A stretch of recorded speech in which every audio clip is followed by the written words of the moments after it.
It is the 25th of April, 2026, and a heavy, suffocating silence has fallen over the gates of Buckingham Palace.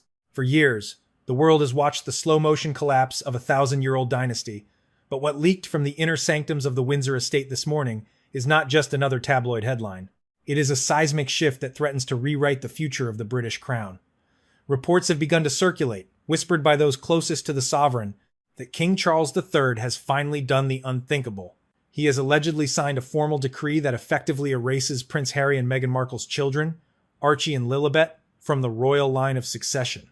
This is the moment we were told would never come. For over 6 years, the tension between the Duke and Duchess of Sussex and the rest of the royal family has been described as a rift, a feud, even a Cold War. But if these reports are true, the Cold War has just turned nuclear. Just when it seemed like the dust might be settling, a fresh storm has hit with the force of a hurricane.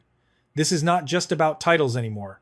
This is not about who gets to stand on a balcony or who gets to use a specific style of address. This is about the legal, blood-bound right to inherit the throne of England. The news has sent shockwaves from the streets of London to the hills of Montecito, but it is not just the action itself that has left the global public speechless. It is the timing. Why now? Why, on this day in 2026, would a grandfather take such a drastic, irreversible step against his own flesh and blood? To understand the gravity of this, you have to look at the atmosphere inside the palace walls. Insiders claim that the king, now older and more focused on the long-term survival of the monarchy, has reached a breaking point.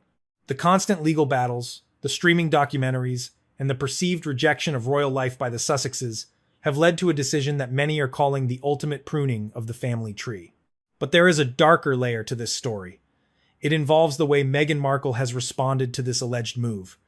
Her reaction was not the fiery public statement many expected. Instead, it was an unexpected, calculated silence that has raised more questions than the king's action itself. Sources say the couple was caught entirely off guard. They believed the bridge was being rebuilt. They thought the healing had begun. But as the 23rd of April dawned, they were faced with the reality that their children, the 6th and 7th in line to the throne, might officially become royal nobodies in the eyes of the law. You might be asking yourself, how is this possible? We have been told for centuries that the line of succession is sacred, a fixed path determined by birth and blood that no man, not even a king, can alter on a whim, yet the rumors persist. This news has stirred an intense public interest, especially given the reports that the king made several attempts to see his grandchildren over the past year, efforts that were reportedly rejected by the Duchess. According to palace insiders, the rejection of these grandfatherly gestures was the final straw. It turned a family disagreement into a constitutional crisis. In this climate of clickbait culture and dehumanizing headlines, it is easy to lose sight of the human cost. For Harry, this is the final severance from the only world he has ever known. He has often spoken about his need to protect his own mental health, the health of his wife, and the future of his children. He saw where this was headed years ago, but seeing it on paper is a different kind of pain. For the king, it is a choice between the love of a father and the duty of a monarch. The question that is currently burning through the internet and newsrooms across the globe is simple. Can he really do it? Is King Charles III actually possessed of the power to remove his grandchildren from the line of succession? The idea seems strange, almost medieval, and many legal scholars doubt that any modern monarch holds such absolute authority. However, as we stand here in 2026, the rules of the game have changed. The monarchy is fighting for its relevance, and desperate times often lead to desperate measures. As we dive deeper into this investigation, we are going to uncover the real reason why this move is being discussed now. We will look past the headlines and the social media frenzy to find the truth hidden in the ancient scrolls and modern statutes of the United Kingdom. We are about to reveal what many people, even the most die-hard royal watchers, do not know about how succession actually works. Is this a legitimate legal maneuver, or is it a high-stakes bluff designed to bring the Sussexes back into the fold? Stay with us, because the legal reality of the British crown is far more complex than any Netflix drama could ever portray. We are about to break down the wall of secrecy. To understand if a king can truly erase his heirs, we have to look back at the very foundations of the throne, back to a time when kings were gods and their word was law. But in the modern era, the shadow of Parliament looms large. The battle lines have been drawn, the ink is allegedly dry, and the future of Archie and Lilibet hangs in a balance that could be tipped by a single act of law. The answer to whether they are still royals or mere citizens is about to be revealed, and it all starts with a law that was written over 300 years ago. To truly understand whether King Charles III can actually strike his grandchildren from the royal line of succession, we must move past the emotional headlines of 2026 and step into the cold, calculated world of British constitutional law. The idea of a monarch personally choosing who stays or who goes sounds like something out of a medieval history book, but the reality is far more rigid. In the modern era, it is a legal status governed by centuries of hard-fought legislation. If we look back at how the royal line took shape, we see a story of power shifting from the throne to the halls of Parliament. In the earliest days of the English monarchy, there were no written rules. Succession was built on tradition, family ties, and the raw strength required to keep a kingdom steady. Back then, kings were followed by their closest male relatives, and people accepted it because the alternative was chaos and civil war. During that period, the thought of a king personally ordering someone out of the line was rarely discussed because the system relied on the perceived divine right of blood. However, as time passed, England experienced massive political upheavals that forced the country to create a clearer, more permanent framework. One of the most significant turning points in this entire saga happened in 1689. This was the year of the Bill of Rights, a document that changed the course of history. It was designed to settle major disputes about the crown's authority, but it did something even more radical. It created the first firm legal rules on who could inherit the throne. For the first time, the monarchy was told that it could no longer control its own future. Succession was no longer just about who the king loved or who was the firstborn. It became a matter of national law. The grip of the law tightened even further just a few years later. In 1701, Parliament passed the Act of Settlement. This law is the absolute backbone of the modern British monarchy. It stated that only Protestant heirs could inherit the throne and placed strict limits on the monarch's authority. After this law was enacted, the idea of a king removing someone from the line became a legal impossibility. The power simply did not belong to the sovereign anymore. Parliament had built a cage of statutes around the throne to ensure that no single individual could ever again rearrange the future of the crown based on personal whims or family disputes. For over 300 years, these rules remained largely untouched. But as we entered the 21st century, public attitudes began to evolve. This led to the Succession to the Crown Act of 2013. This modern law brought about some of the biggest changes in centuries. One of the most famous changes was the end of male preference primogeniture. Before this, a younger son would skip ahead of an older daughter in the line of succession. The 2013 Act removed that gender bias, ensuring that birth order was the only thing that mattered. It also changed the rule that barred anyone who married a Catholic from inheriting the throne. The 2013 Act is crucial to our story in 2026 because it proves one thing. Changes to the succession require a massive legal process, not a royal command. Even the most powerful monarch must bow to the will of the legislature. Furthermore, because the British monarch is shared with 15 other Commonwealth countries, any change to the line of succession must be agreed upon by those nations as well. Laws in places like Canada, Australia, and New Zealand must remain identical to the laws in the United Kingdom. This creates a global layer of protection. Imagine the diplomatic nightmare if King Charles tried to remove Archie and Lilibet. He would not just be fighting a legal battle in London, he would be triggering a constitutional crisis in over a dozen countries simultaneously. Now, this brings us to a very important distinction that many people get confused about. Even though a king cannot change who inherits the crown, he does have significant authority in other areas. This is where the letters patent come into play. A king can issue these formal documents to change someone's title, their style of address, or their royal honors. He can decide who is called a prince or a princess. He can decide who uses the style of his or her royal highness. But here is the catch. A title is not the same as a legal right to inherit. A person can lose their title, their HRH style, and even their military honors, and yet they will still remain firmly in the line of succession. This is a clear separation between personal rank and constitutional inheritance. This explains why, even after the massive controversies surrounding Prince Andrew, he remains in his position in the line of succession. He lost his public duties, his patronages, and his ability to use his royal style, but the law says he is still an heir to the throne. The same logic applies to the Duke and Duchess of Sussex and their children. As of April 2026, the law makes it clear that Archie and Lilibet are the grandchildren of the sovereign through the male line. Under the current statutes, they were born with their places in the line of succession secured. To remove them, King Charles would have to go to the British Prime Minister and ask for a new law to be drafted. This law would have to be debated in the House of Commons and the House of Lords. It would have to be voted on and passed by a majority of politicians. In a world where the monarchy is already under intense scrutiny for its cost and its relevance, many experts believe the government would be extremely hesitant to open such a Pandora's box. Parliament does not act on private family disagreements. Historically, they have only stepped in during extreme cases of national crisis or treason. A disagreement over media interviews or a move to California does not meet the legal threshold for a constitutional amendment. This is the legal shield that protects the Sussex children. While the king might be able to limit their royal styles or ensure they never perform public duties, he is legally powerless to erase them from the line. The law has locked this system in place to avoid the very kind of abuse and instability that we are hearing rumors about today. It ensures that the future of the British state is predictable and not subject to the shifting emotions of a family in conflict. Everything rests on those three pillars: the Bill of Rights of 1689, the Act of Settlement of 1701, and the Succession to the Crown Act of 2013. But if the law is so clear, why do these reports of a signed decree persist in 2026? Could there be a loophole that the public hasn't seen? Or is the king using the only weapon he has left, the power of titles and honors, to send a message that the law won't allow him to write? To find that answer, we have to look at the one time in history when a royal was successfully removed and the devastating price that had to be paid to make it happen. Stay with us as we move into the shadows of 1936, where the ghost of a former king provides the ultimate warning for the House of Windsor.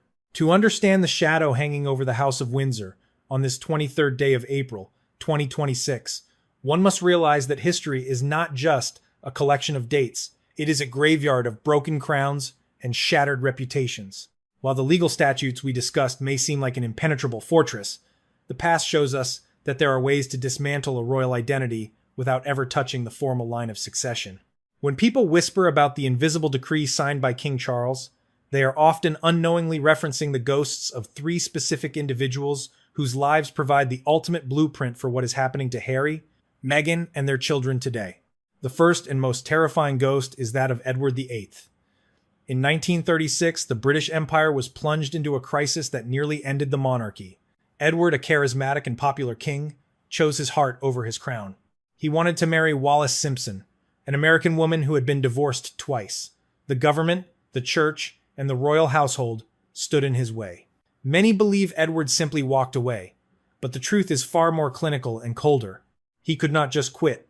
To remove himself from the throne, Parliament had to pass His Majesty's Declaration of Abdication Act 1936. This act was a surgical strike. It did not just remove Edward, it specifically excluded any future children he might have from the line of succession. This is the only modern precedent for a total erasure from the royal line.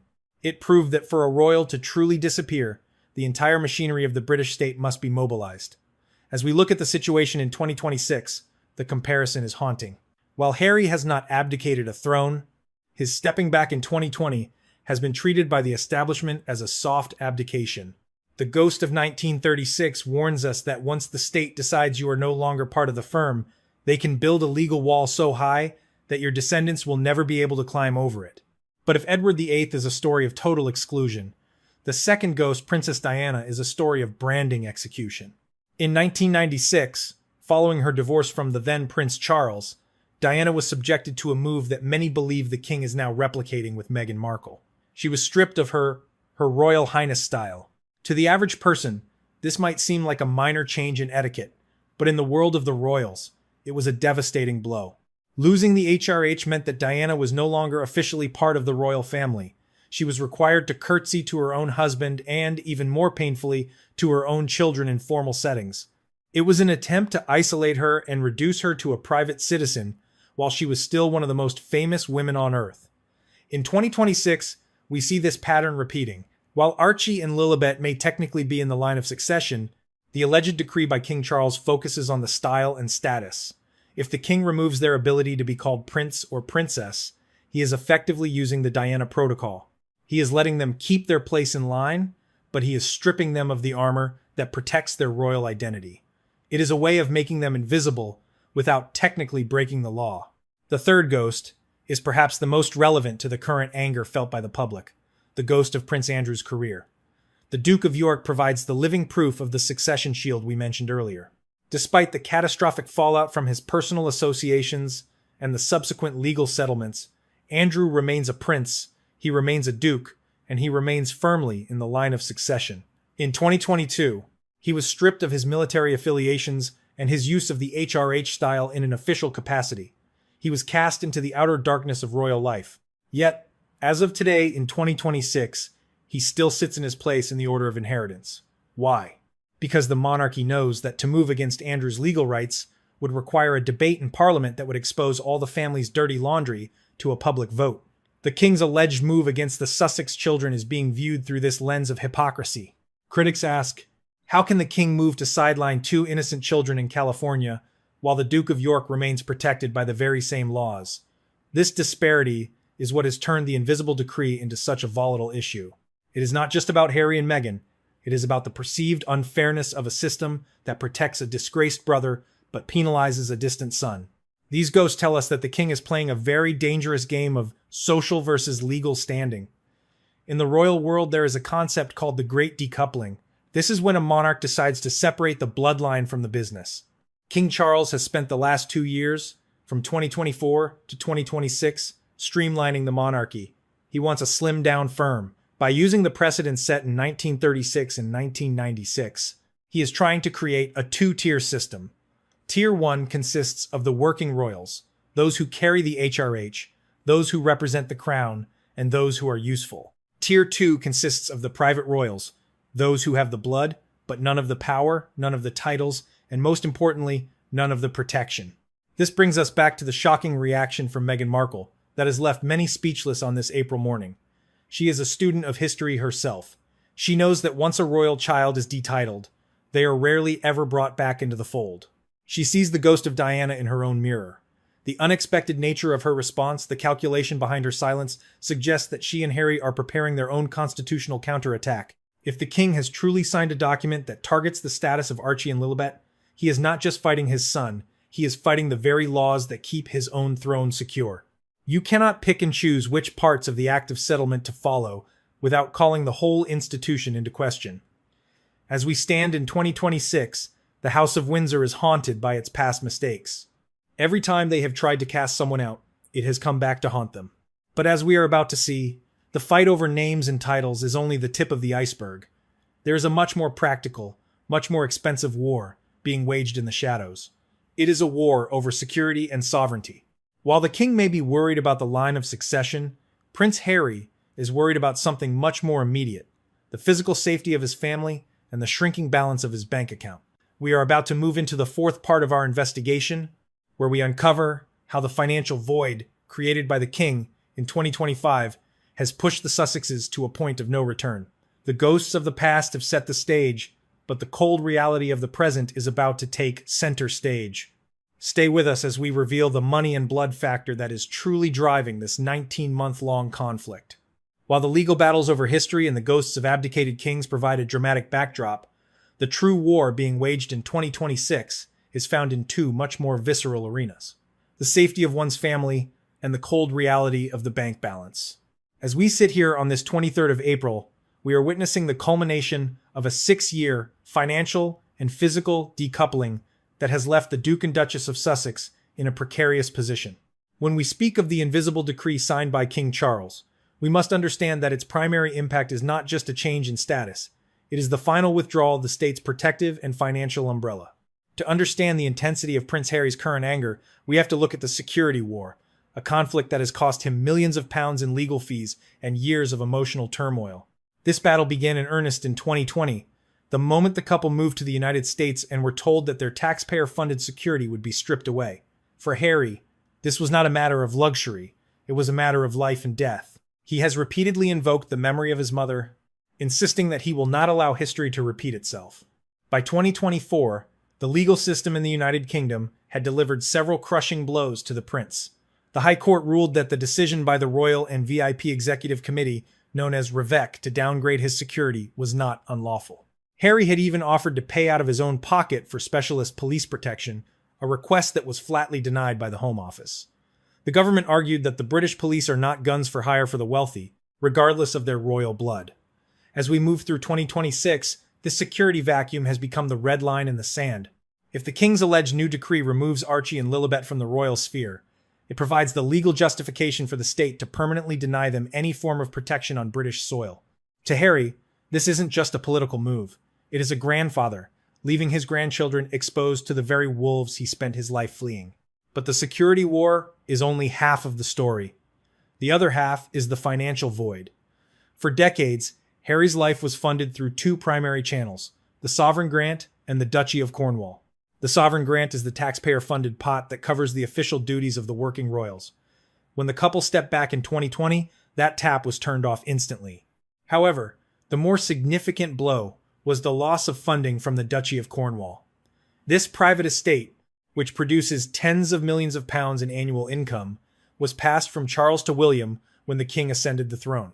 William, now the Prince of Wales, has taken a much more business-first approach to the duchy. In the years 2024 and 2025, reports emerged that the funding for Harry's non-working royal life had essentially dried up. This created a massive problem for the Sussexes, maintaining a multi-million-dollar estate in Montecito, paying for a private security team that costs upwards of $2 million a year, and funding a global media brand is an astronomical expense. This financial pressure led to the commercial pivot, a period from 2021 to 2024 where the couple signed massive deals with streaming giants and publishing houses. The world saw the Netflix documentaries, the Spotify podcasts, and the explosive memoir Spare. These ventures brought in an estimated $100 million, but by 2026, the Sussex gold rush has slowed down. The public's appetite for royal gossip has its limits, and several high-profile partnerships were not renewed. The couple found themselves in a position where they had to produce more content, more truth bombs, and more visibility just to keep the lights on. This is where the Invictus factor comes in. In early 2025, the Invictus Games in Vancouver and Whistler were supposed to be the ultimate rebranding for Harry.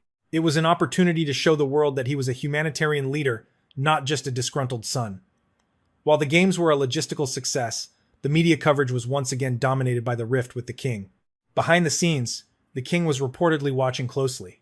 The invisible decree is seen by some palace insiders as a response to Harry's attempt to create a shadow monarchy in North America. By allegedly moving to strike the children's royal status, Charles is sending a clear message. You cannot use the prestige of the crown to build a private commercial empire, while simultaneously attacking the institution that gives you that prestige.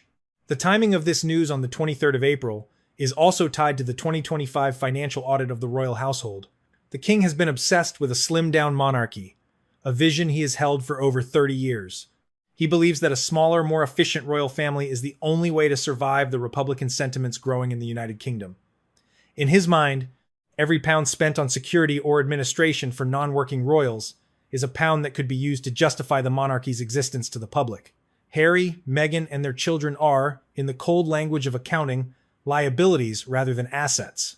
This brings us to the most heartbreaking aspect of the 2026 conflict. It is no longer just about two brothers who don't get along. It is about a structural disconnection. Harry is fighting for the right to be protected. Charles is fighting for the right to be relevant. The money and the blood have become so intertwined that it is impossible to tell where the family ends and the business begins. When Meghan Markle's response was described as leaving many speechless, it was because she reportedly realized that the king was no longer negotiating as a father. He was negotiating as a CEO. The alleged decree isn't just about the line of succession. It is a notice of eviction from the royal brand.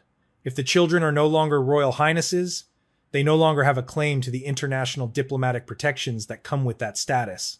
They become private citizens who just happen to have a very famous grandfather.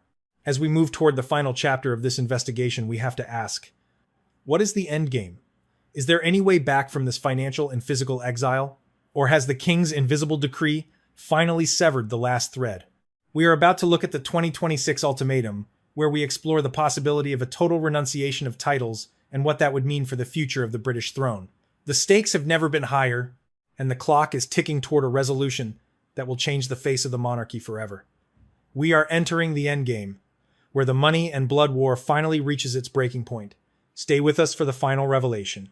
As the sun sets on this 23rd day of April, 2026, the House of Windsor stands at a crossroads that will define its survival for the next 100 years. We have traveled through the legal labyrinths of the 17th century, explored the haunting ghosts of abdicated kings, and witnessed the cold financial warfare that has pushed Prince Harry and Meghan Markle to the edge of the royal map. Now, we must face the ultimate question. What does the 2026 ultimatum truly mean for the future of the British throne? And how does this invisible decree change the lives of two children who have never even called the United Kingdom home? At the center of this storm is a man who is 77 years old and carrying the weight of 1,000 years of history on his shoulders. King Charles III is no longer the patient Prince of Wales who waited decades for his turn. In 2026, he is a monarch in a hurry. Palace insiders suggest that his recent actions, whether they involve a formal signing of a decree or a strategic leak of intent, are driven by a singular, desperate goal: to protect the institution from the perceived chaos of the Sussex brand. But the king faces a heartbreaking dilemma that no statute or act of parliament can resolve. He is a king who must be a CEO, and a grandfather who still, according to some, keeps a photo of Archie and Lilibet on his desk in the Highland bolt hole of Birkhall. However, the king is not the only architect of this future. We must talk about the William factor. By April 2026, the Prince of Wales has emerged as the true enforcer within the family. While Charles may still harbor a father's lingering hope for reconciliation, William is reportedly looking toward the 2030s and 2040s. For the future King William V, the Sussexes are not just a family problem, they are a constitutional risk.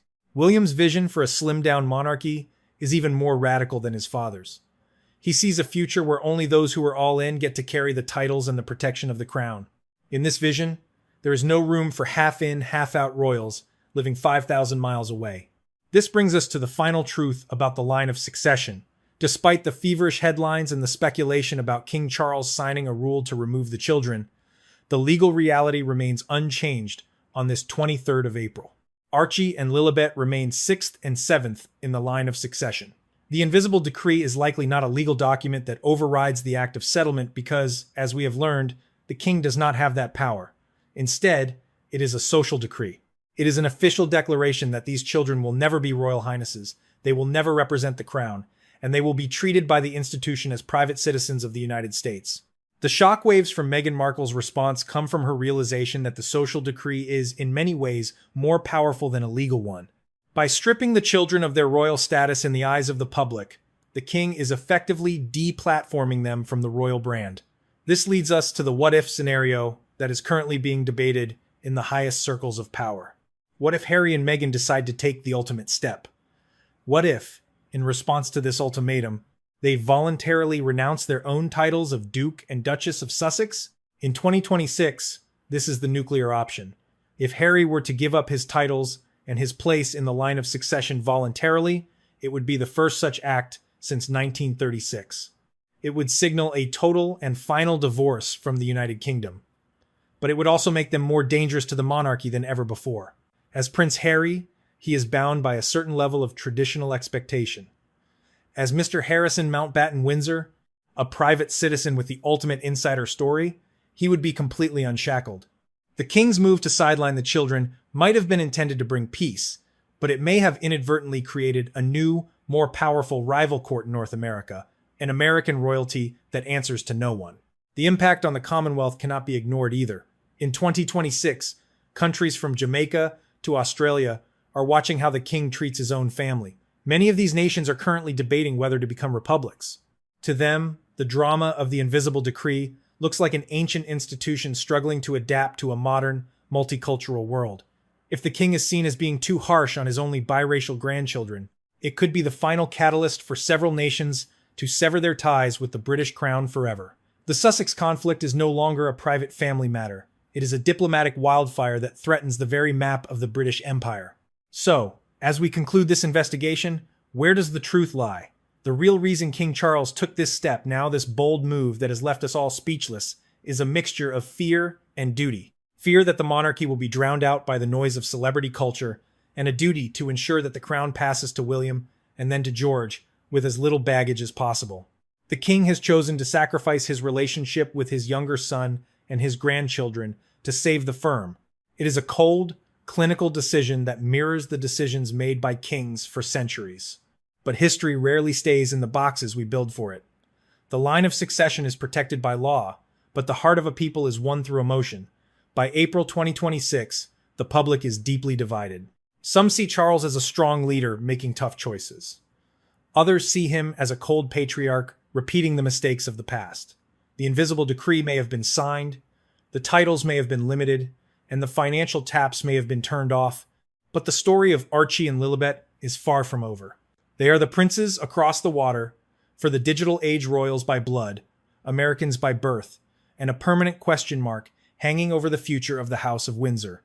We must now ask you, the viewer, do you believe the king has the moral right to sideline his grandchildren, even if he doesn't have the legal right to remove them from the line of succession? Is this a necessary step to save the monarchy, or is it a cruel act that will eventually lead to its downfall? In this world of 2026, where every royal move is analyzed by millions, your opinion is part of the conversation that will decide the fate of the throne. The monarchy has survived for over 10 centuries by being flexible, by changing when it had to, and by holding on to tradition when it could. But the 2026 ultimatum is a different kind of challenge.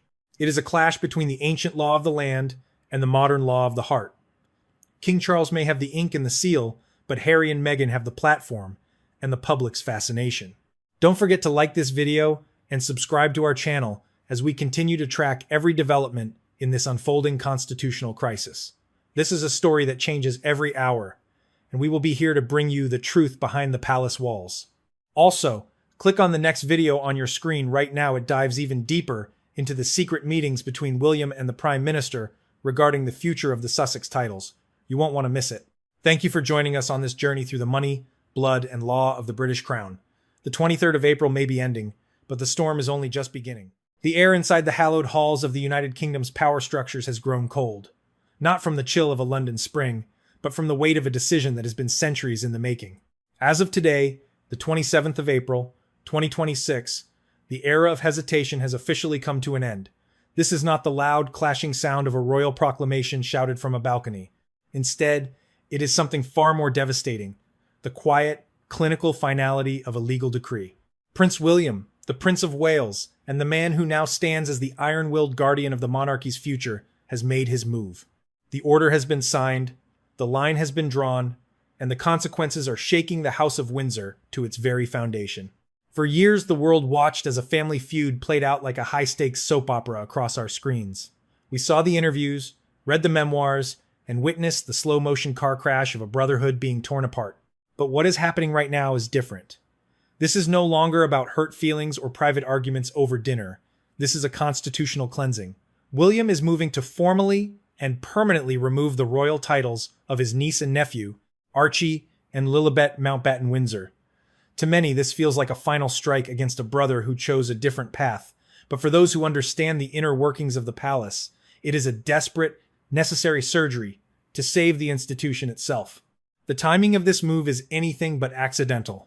While Prince Harry remains in his self-imposed exile in the sun-drenched hills of California, waging what his camp calls a media counteroffensive, the palace has stopped playing the game of public relations. They are now playing the game of power. Insider reports paint a picture of a future king who is taking no prisoners and showing no mercy. The time for offering olive branches is past. The era of accountability has begun. William's resolve has been forged in the fire of what he perceives as a series of unforgivable betrayals, not just against him, but against the very crown he is destined to wear. But why now? And why the children? To understand the magnitude of this act, we must look past the headlines and into the strange, powerful framework that defines royal identity.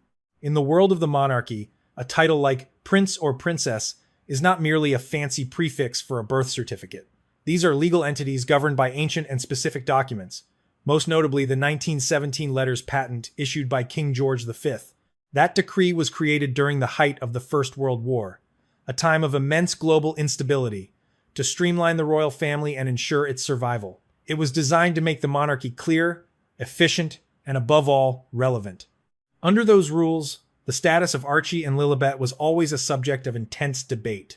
When they were born, they were the great-grandchildren of the sovereign, Queen Elizabeth II, and thus did not automatically qualify for the titles of prince or princess. It was only when their grandfather, Charles, ascended the throne that the door opened. However, Harry and Meghan's decision to legally claim those titles for their children was seen by many palace courtiers as a preemptive strike, a way to tie the children to an institution their parents had spent years criticizing. William sees this differently. From his perspective, a royal title is not a weapon to be used for leverage, nor is it a branding tool for a Netflix documentary or a tell-all memoir. It is a symbol of service. In the eyes of the future king, allowing these titles to exist, while the children are raised as American citizens, with parents who are openly hostile to the British state, is a threat to the monarchy's existence. It creates a rival branch of the Windsor family across the ocean, one that can trade on the royal name without being bound by the rules, the discipline, or the singular goal of the crown duty. The atmosphere within the palace is one of somber determination. There is a sense that a wound is being cauterized to prevent an infection from spreading. The message being sent from London to California is crystal clear. You are either a member of this institution, or you are not. There is no middle ground. There is no half-in, half-out arrangement that allows for the prestige of royalty and the profit of celebrity to coexist. By stripping these titles, William is not just punishing his brother, he is defining the limits of what it means to be a Windsor in the 21st century. As the news ripples through the global media landscape, the reaction from Montecito has been one of shock and distress. Harry, reportedly distraught, has turned to his remaining allies in the American press to frame this move as a cruel attack on innocent children. But the palace isn't backing down this time. The argument from the Prince of Wales's office is unyielding. You chose to leave. You chose to describe the royal life as a goldfish bowl and a trap.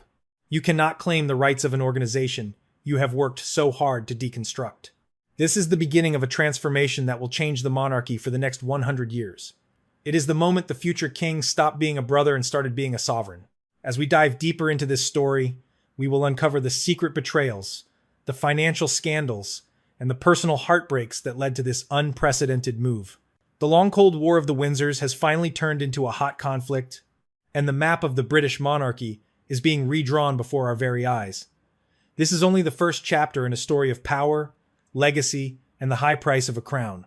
To truly grasp the magnitude of the storm currently engulfing the House of Windsor, one must look beyond the tabloid headlines and delve into the rigid, ancient legalities that dictate royal identity. In the British monarchy, the titles of prince and princess are not mere nicknames or tokens of affection handed out by a doting grandfather. They are governed by a precise and powerful legal instrument known as the Letters Patent of 1917. This decree, issued by King George V during the height of the First World War, was a masterstroke of survival. At a time when anti-German sentiment was threatening the very existence of the throne, the king acted to reinvent the family. He stripped away their German names, rebranding them as the House of Windsor, and simultaneously set strict limits on who could call themselves Royal Highness. The Ordinance of 1917 was designed with a single goal: to make the monarchy more efficient and less bloated. It stated that only the children of the sovereign, the grandchildren of the sovereign in the male line, and the eldest living son of the eldest son of the Prince of Wales would automatically be entitled to the style of prince or princess.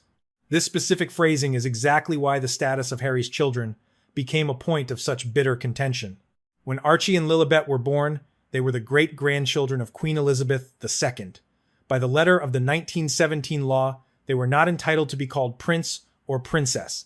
They were simply the children of a duke. However, the moment King Charles III ascended the throne, the legal geometry shifted. Suddenly, Archie and Lilibet became the grandchildren of the sovereign in the male line. Under the 1917 rules, the titles were theirs by right.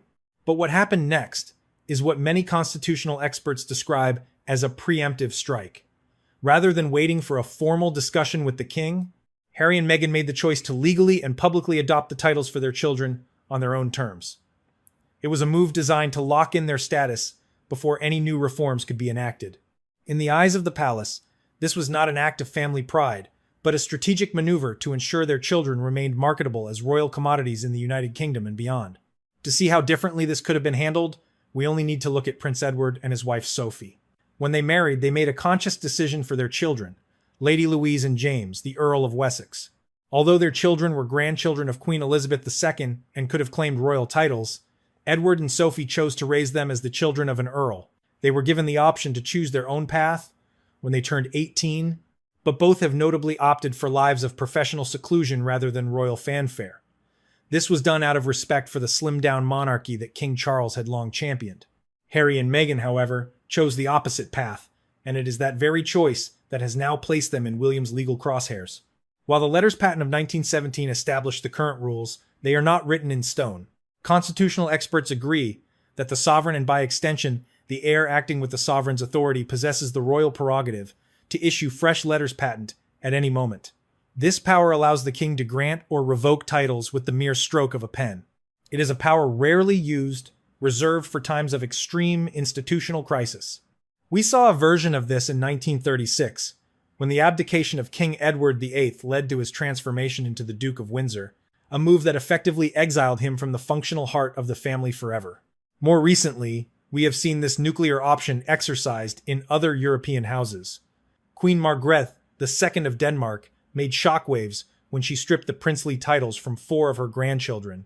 Her reasoning was that it was for their own good, allowing them to shape their own lives without being limited by the formal duties and constraints of the royal institution.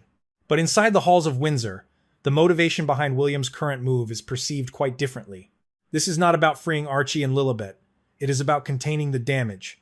William has spent years witnessing what he views as the weaponization of royal titles for personal gain.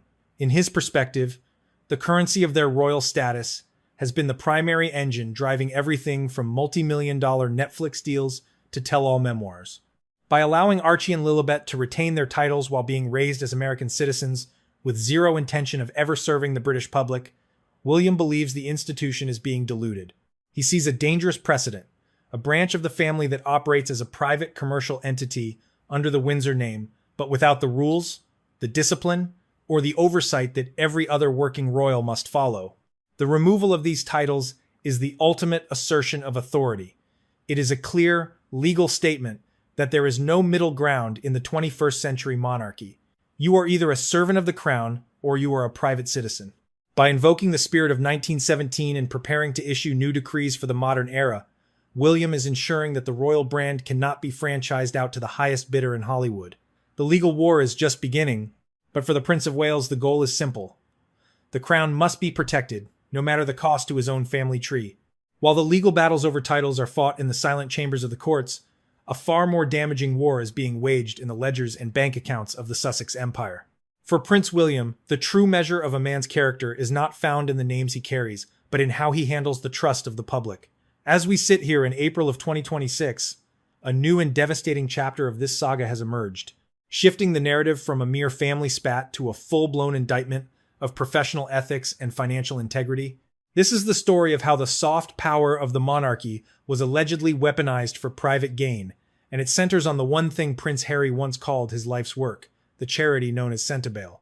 To understand why this is the ultimate breaking point for the Prince of Wales, one must understand what Centibale represented. Founded by Harry in the mid-2000s to help children affected by HIV and AIDS in Lesotho, it was his holy grail. It was the one part of his life that even his harshest critics respected. It was his direct, emotional link to the humanitarian legacy of his mother, Princess Diana. For years, Centibale was proof that, beneath the royal trappings, Harry possessed a genuine heart for service. However, according to explosive new claims by investigative writer Tom Bauer in his latest biography, titled Betrayal, that sacred bond has been shattered by a series of alarming financial maneuvers. The allegations laid out in Betrayal are nothing short of a manual for self-sabotage. The book, which reportedly relies on cooperation from high-level sources within the charity sector, paints a picture of a prince willing to strip mine his own heritage to fund a new, lavish lifestyle in California. The most damning claim involves a deliberate effort to divert funding. According to the reports, a major American donor ready to write a massive check to Centibale was explicitly approached by a staff member from Archewell, Harry and Meghan's new nonprofit entity. The donor was allegedly told that their money would be better utilized if sent to the Sussexes group instead of the African Children's Charity. This was not an isolated incident. A second potential benefactor was reportedly persuaded to funnel their contribution into Travelist, Harry's business for sustainable tourism, under the guise that it was a more modern form of philanthropy. For William, watching from across the Atlantic, this was the ultimate betrayal. In the world of the men in grey, the palace courtiers who manage the royal machine, this is known as poaching. To use a royal platform to build a charity, and then use that charity's reputation to bankroll a private business venture, goes against every ethical standard the British monarchy stands for. The conflict reached a boiling point when Sophie Chandauka, the highly respected chair of Centibale, attempted to exert professional governance. As a fiduciary responsible for the charity's integrity, she reportedly demanded full financial audits. She began asking difficult questions.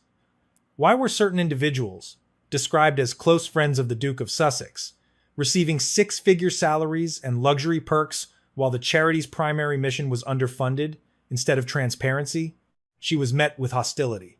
The Sussex camp reportedly characterized her as an enemy and a bureaucrat trying to take away Harry's life work. Bauer's book describes a moment of startling delusion, where Harry is said to have mumbled angrily, "What do you mean I'm hated?" when confronted with the fallout of these decisions. For those working in the nonprofit sector, the verdict was unanimous. These behaviors were a major violation of governance. But for William, it was something more personal. The Prince of Wales has dedicated his public life to high-impact, transparent initiatives like the Earthshot Prize, where every penny is accounted for and every outcome is measured.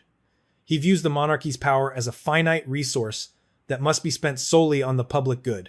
To see that soft power utilized as a personal piggy bank confirmed his worst fears.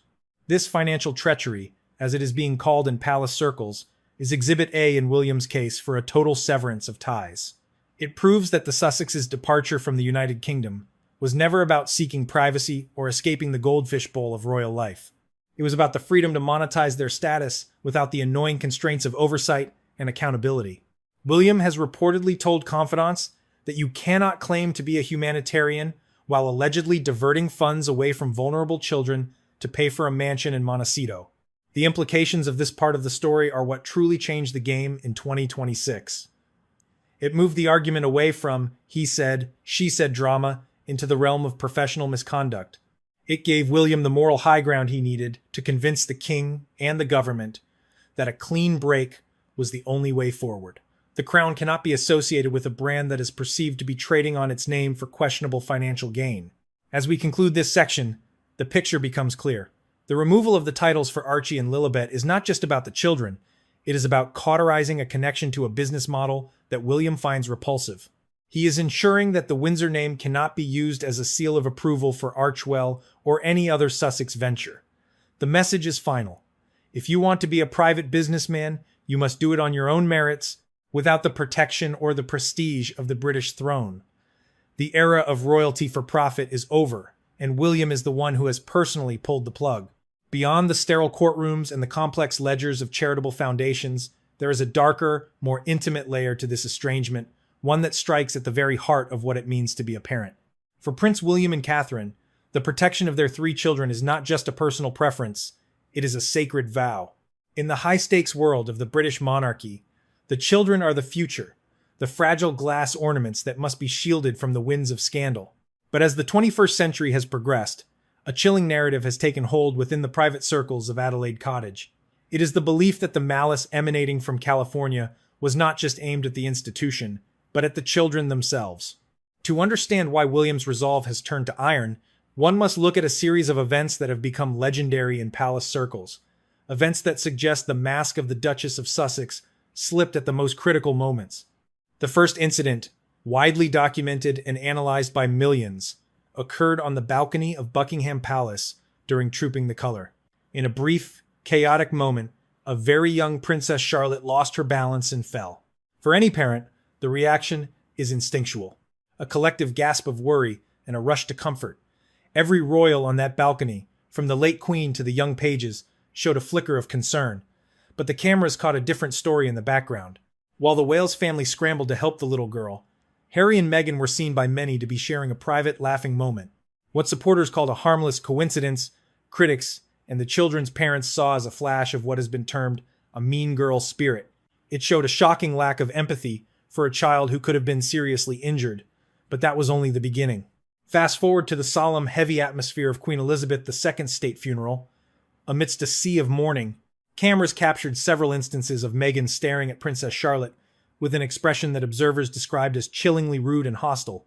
A prominent royal commentator, operating under the pseudonym Meghan's Mole, characterized it as a level of jealousy and hatred that was off the charts.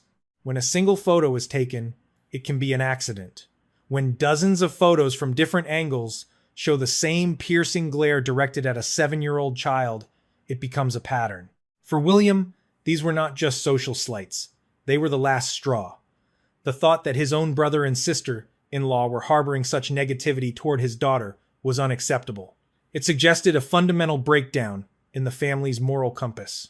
But the pattern of manipulation does not stop with the royal children. It extends backward to Meghan's own flesh and blood. The long and agonizing saga of her father, Thomas Markle, has been reframed in the year 2026.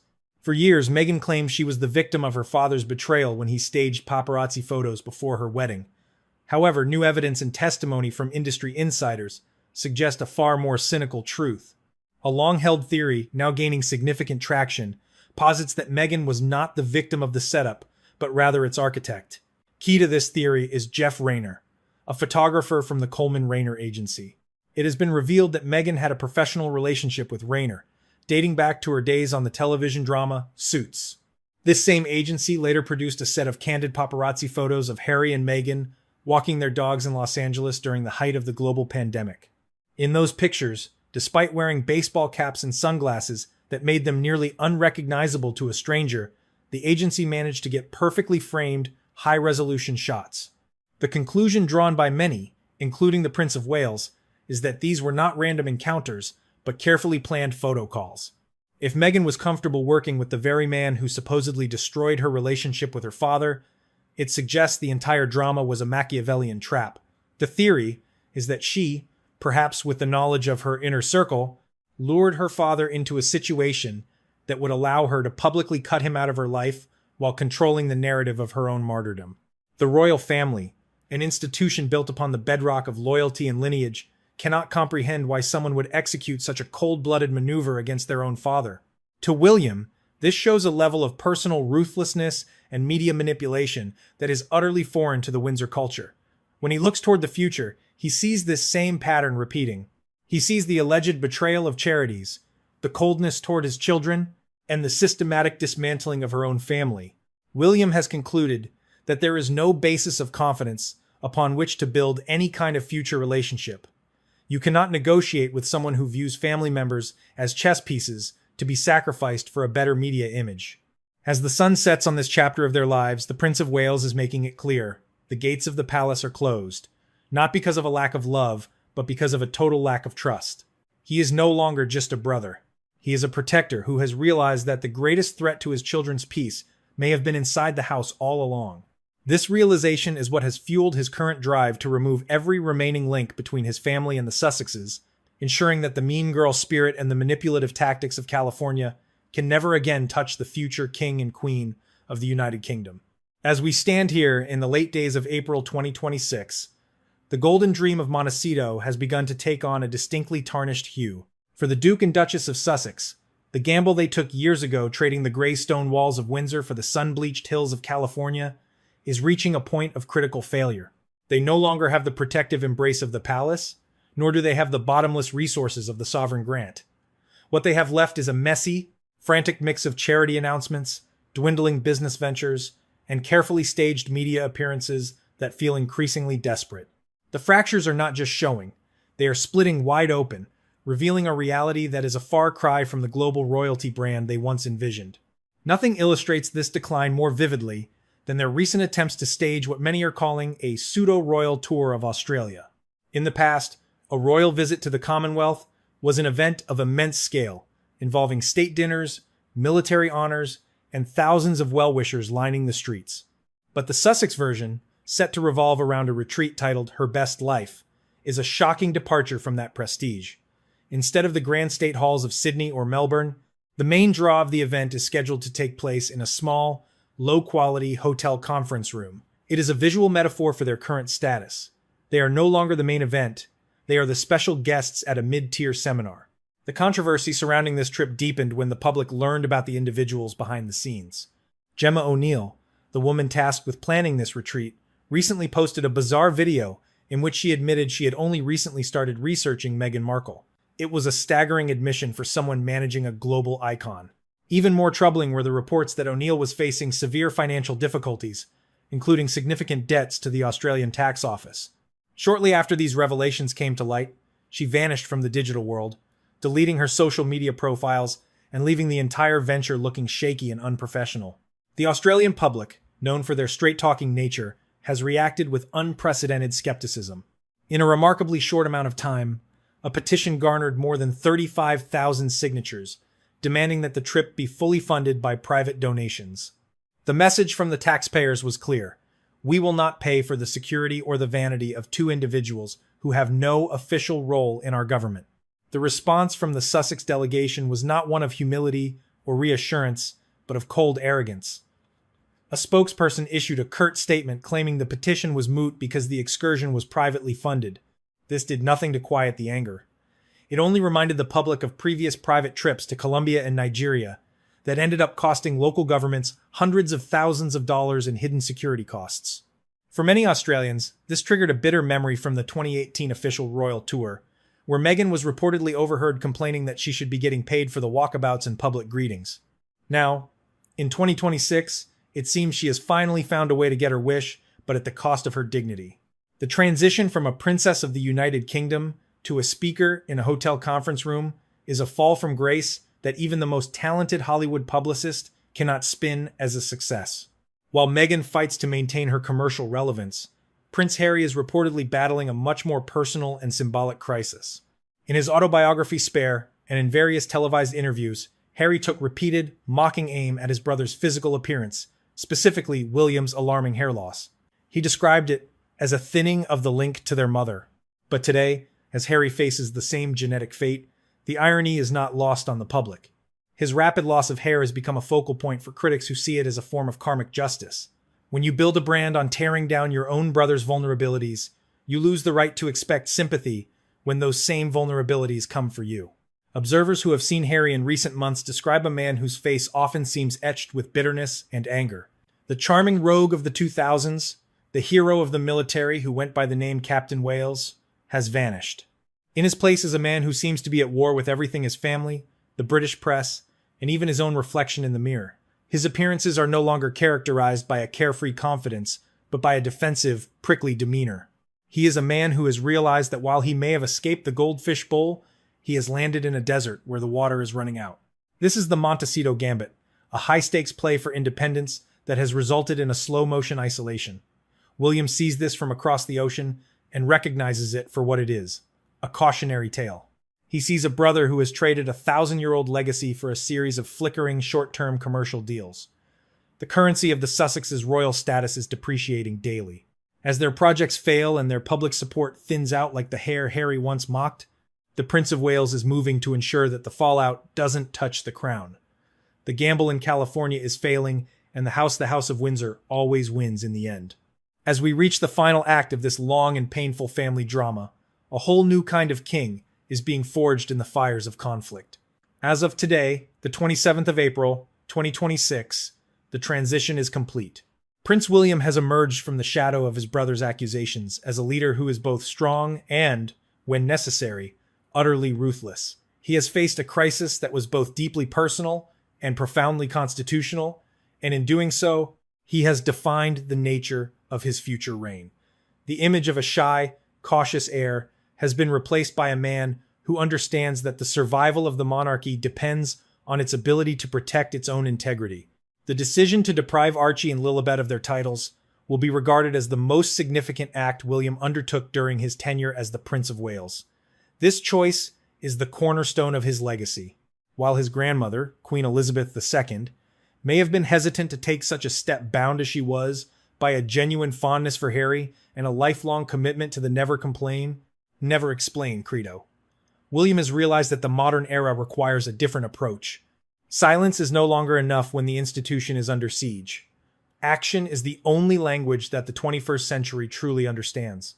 King Charles III may have felt torn by this decision, caught between his desire for a slimmed-down monarchy and his instinct as a father who wished for a reunited family. But the confusion that once paralyzed the palace has been replaced by William's clarity of vision.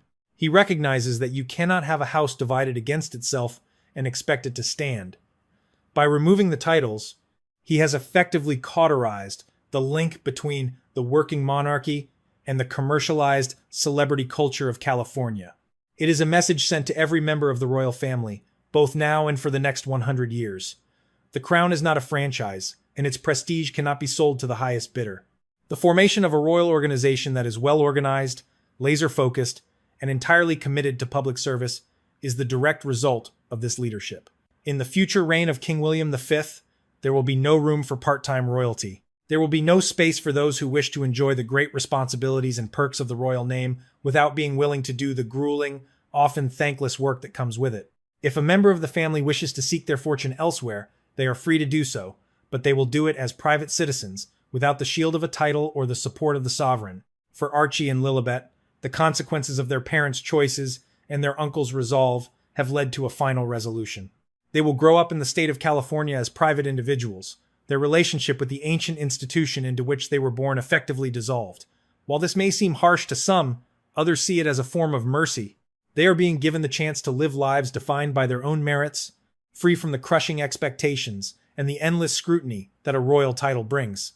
Their story in the Windsor fairy tale has reached its conclusion, not with a coronation, but with a quiet departure. The story of Harry and Meghan will serve as a cautionary tale for future generations, much like the Duke and Duchess of Windsor before them. However, their story carries a twist that is very much of the 21st century, merging social media, commercialism, and the language of modern therapy. They sought to reinvent the monarchy in their own image, but they underestimated the resilience of the institution they tried to change. They found that while the crown can be slow to move, once it decides on a course of action, it is unstoppable. As the House of Windsor moves forward, it does so with a more sophisticated appearance and a much more determined demeanor. The long Cold War is over, and the borders of the royal family have been redrawn. William and Catherine, the Prince and Princess of Wales, have shown that they are ready to lead a monarchy that is relevant, transparent, and above all, disciplined. They have chosen to prioritize the long-term health of the United Kingdom and the Commonwealth over the short-term comfort of a broken family dynamic. Thank you for staying with us through this deep dive into the changing face of the British monarchy. This saga has taught us that duty often requires the most difficult of sacrifices, and that a crown is only as strong as the person who is willing to protect it. The era of King William V is already beginning to take shape, and it promises to be one of the most transformative periods in royal history. Please let us know your thoughts on these monumental changes in the comments below.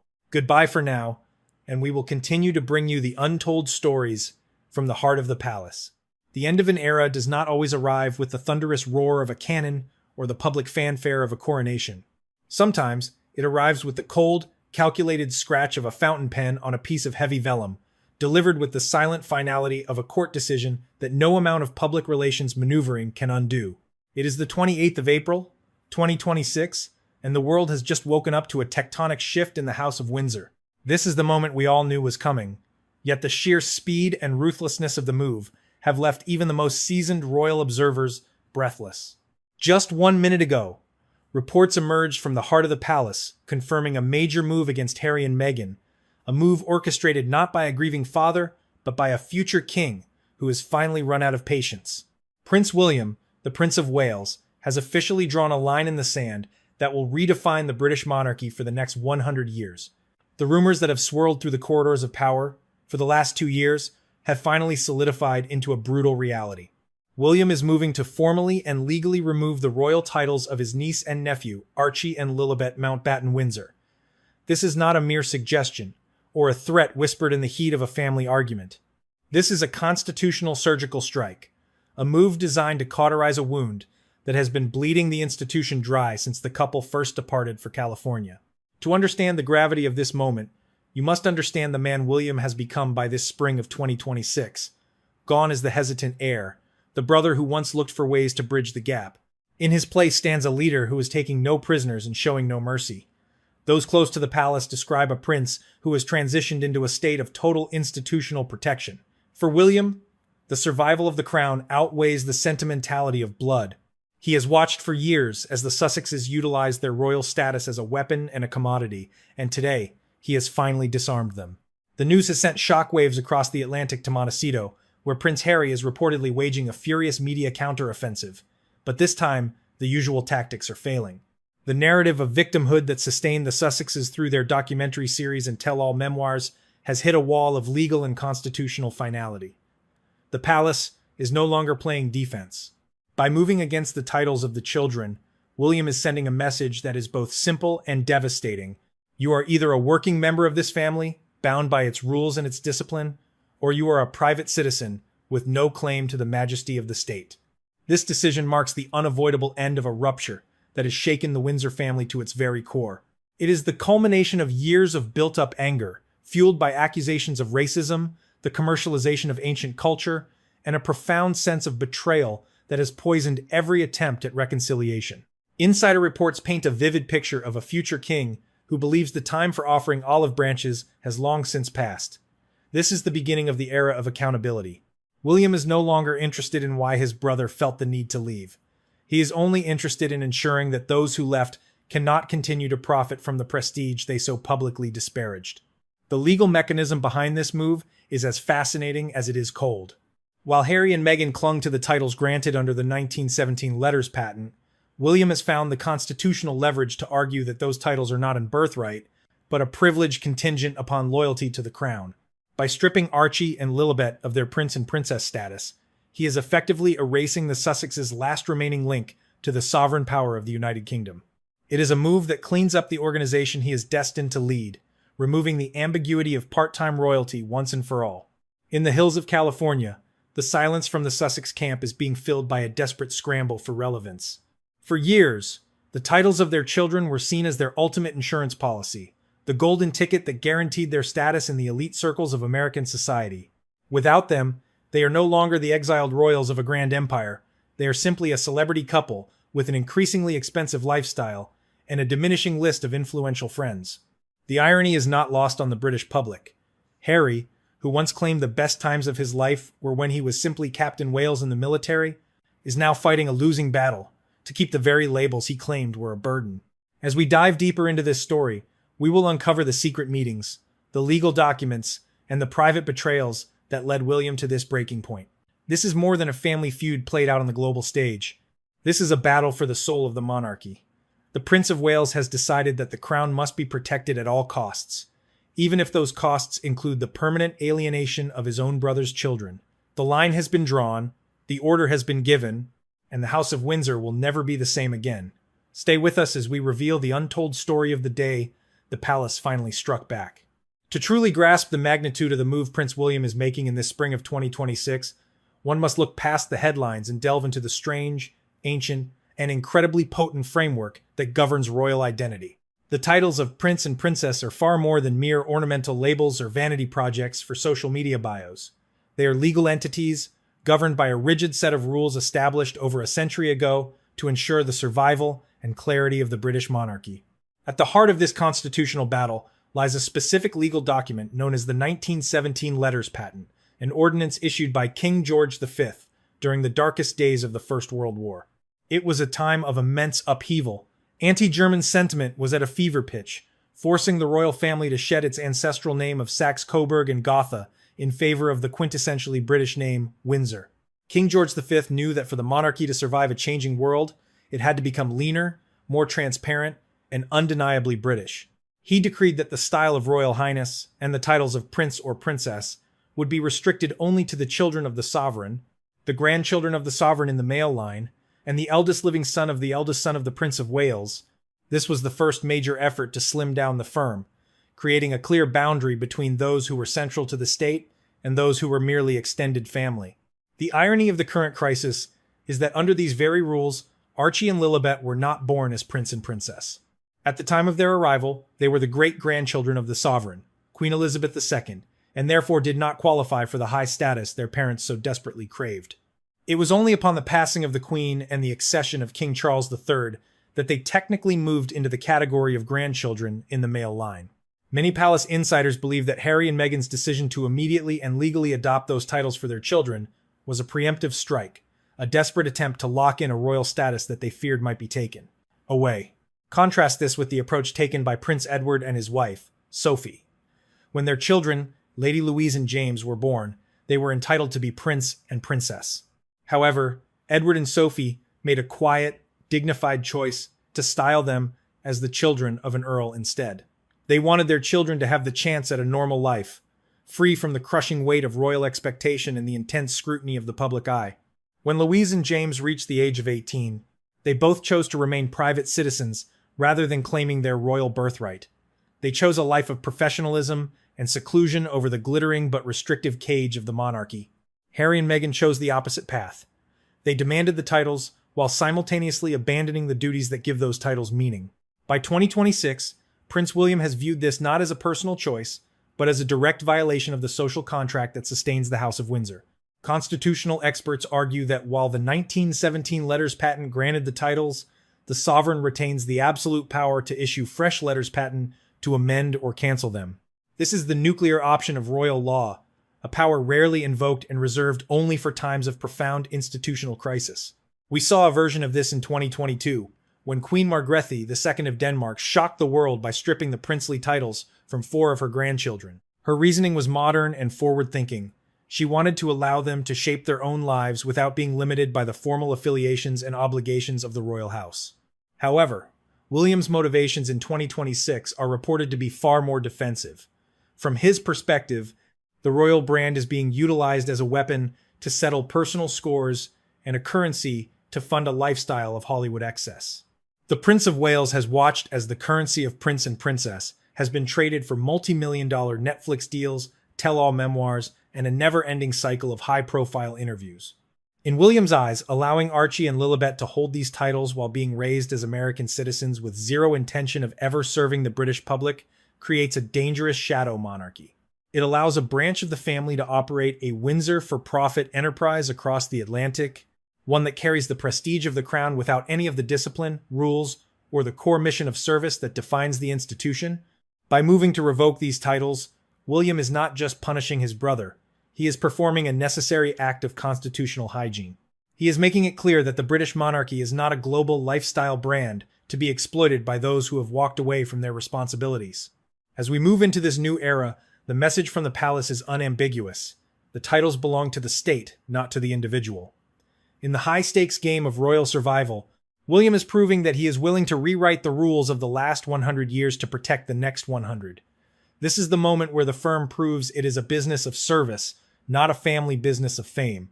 Stay tuned as we explore the deeper betrayals that forced William's hand.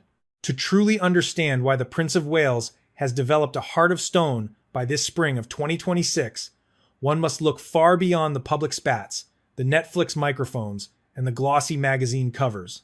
To grasp the depth of William's determination to sever the royal connection, you have to look at the shadows behind the scenes, where private betrayals have cut much deeper than any television interview ever could. According to explosive new revelations from investigative writers and palace insiders, the catalyst for this final rupture wasn't just words. It was the alleged manipulation of the very thing Harry once claimed was his soul's mission, his charitable work. For nearly 2 decades, the one aspect of Prince Harry's life that remained untouchable, even to his harshest critics, was his devotion to Centibale. Founded in memory of his late mother, Princess Diana, this charity was designed to help the most vulnerable children in Africa, specifically those struggling with the epidemic of HIV and AIDS. It was Harry's pride, his joy, and his most authentic link to his mother's humanitarian legacy. However, as we stand here in 2026, a new biography titled Betrayal by Tom Bower has pulled back the curtain on a series of events that have left the royal family, and specifically Prince William, in a state of absolute horror. The book details a shocking pattern of what can only be described as self-sabotage and ethical overreach. According to Bower, who relies on high-level cooperation from within the nonprofit sector, the harmony began to shatter when Harry and Meghan transitioned their lives to California. The most damaging allegation involves a potential American donor who was prepared to give a massive sum to Centibale. The claim suggests that a staff member from Archie the Sussexes' new commercial and nonprofit umbrella explicitly asked the donor to redirect their funds. Instead of the money going to the children in Lesotho and Botswana, the donor was allegedly persuaded to send the contribution to the Sussexes' own group. This was not an isolated incident. The report mentions a second major donor who was supposedly steered away from the African Children's Charity and toward Travelist, Harry's sustainable tourism business. The idea that a prince of the blood would essentially cannibalize his own primary humanitarian organization to fund his new commercial life in America is, for William, the ultimate betrayal of duty. It suggests a level of personal ruthlessness that prioritizes the maintenance of a private jet lifestyle over the fiduciary responsibility to the world's most needy. The conflict reached a boiling point when Sophie Chandauka, the highly respected chair of Centibale, began to ask difficult questions. As a responsible leader, she attempted to conduct full financial audits to ensure that the charity's money was being used appropriately. She reportedly raised concerns about why certain associates of Harry, who were working for the group, were receiving six-figure salaries and extravagant perks at a time when the charity's core mission required every penny. The response from the Sussex camp was not one of transparency, but of hostility. They allegedly painted Chandauka as an enemy of the couple, someone trying to dismantle Harry's life's work. Bauer's book captures a chilling moment during this internal war, where Harry was said to have mumbled angrily, "What do you mean I'm hated?" It reveals a man completely out of touch with the ethical standards expected of a high-profile humanitarian.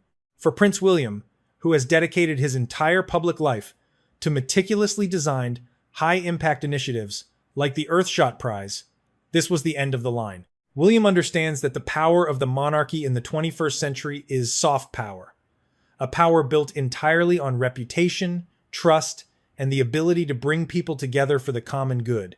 If a member of the royal family is seen using their platform to divert money from a charity for children into their own private business interests, the entire institution is at risk.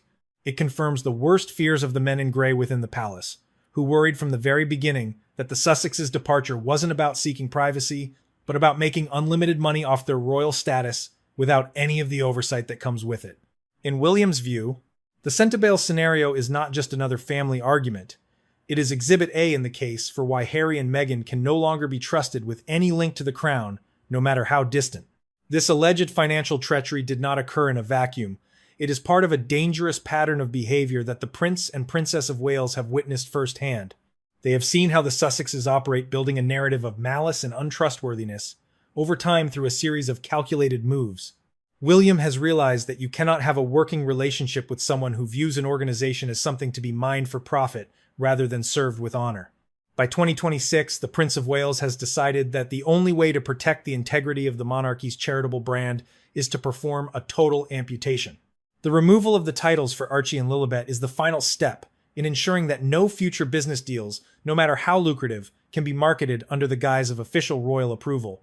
William is cauterizing the wound to prevent the infection of commercialism and ethical compromise from spreading any further into the heart of the House of Windsor. He is sending a message to the world: the crown is not for sale, and those who try to broker its influence will find themselves cast out into the cold, permanent reality of private life. As we move into the next part of this story, we will see that this coldness wasn't just about money, it was about the safety and well-being of the next generation of royals. To fully comprehend the ironclad resolve that Prince William is displaying in the spring of 2026, one must step away from the dry legalities of the Constitution and enter the deeply personal, often painful world of family protection. While the financial scandals and the misuse of charitable funds were enough to alarm the Prince of Wales, it was the perceived attacks on the most vulnerable members of his own household, his children, that finally shattered any hope of reconciliation. For William and Catherine, the safety and emotional well-being of Prince George, Princess Charlotte, and Prince Louis are non-negotiable. They have watched, with growing horror, as a pattern of behavior emerged that suggested their own flesh and blood were being viewed not as family, but as targets in a psychological Cold War. The roots of this defensive posture go back several years, to moments that many in the public may have dismissed as minor, but which were viewed inside the palace as a peek behind the mask of the Sussexes' carefully curated public persona. One of the most famous, or perhaps infamous, incidents occurred on the balcony of Buckingham Palace during a Trooping the Colour ceremony. In a video that was widely shared and analyzed by millions, a very young Princess Charlotte, then only a toddler, lost her balance and took a minor fall. The reaction from those surrounding her was instantaneous and human. Catherine reached out as any mother would, and other senior royals showed immediate concern. However, in the background, the cameras captured a flash of what critics termed a real mean girl spirit. Prince Harry and Meghan were seen laughing as the young princess struggled. While their defenders argued it was a harmless moment of levity, the Wales family saw it differently. They saw a shocking lack of empathy for a child in distress, a moment where the mask of compassion in action slipped to reveal something much colder. This wasn't an isolated event. By the time of Queen Elizabeth II's funeral in September of 2022, the tension had reached a breaking point. During that period of immense global sadness, multiple photographs and video clips emerged that seemed to show Meghan Markle staring at Princess Charlotte with a look that many observers described as one of pure malice.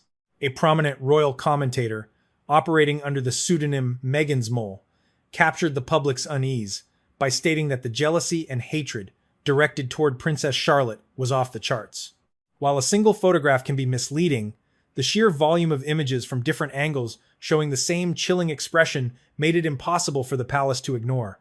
For William and Catherine, these weren't just internet rumors. They were a visible manifestation of a deeper hostility.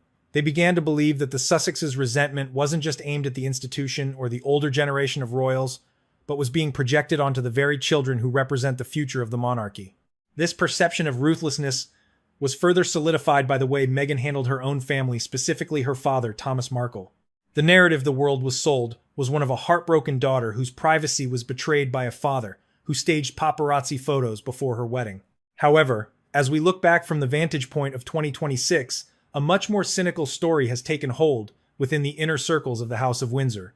There is a long-held belief, supported by various investigative leads, that Meghan was not the victim of the setup but the architect of it. Evidence has surfaced linking Meghan to Jeff Rayner, the photographer from the Coleman Rayner agency who took those fateful pictures of Thomas Markle.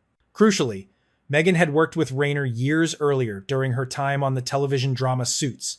Furthermore, the same agency was later responsible for a set of candid paparazzi photos of Harry and Meghan walking their dogs in Los Angeles during the height of the pandemic, photos where they were so heavily disguised in baseball caps and sunglasses that it would have been nearly impossible for a random photographer to identify them.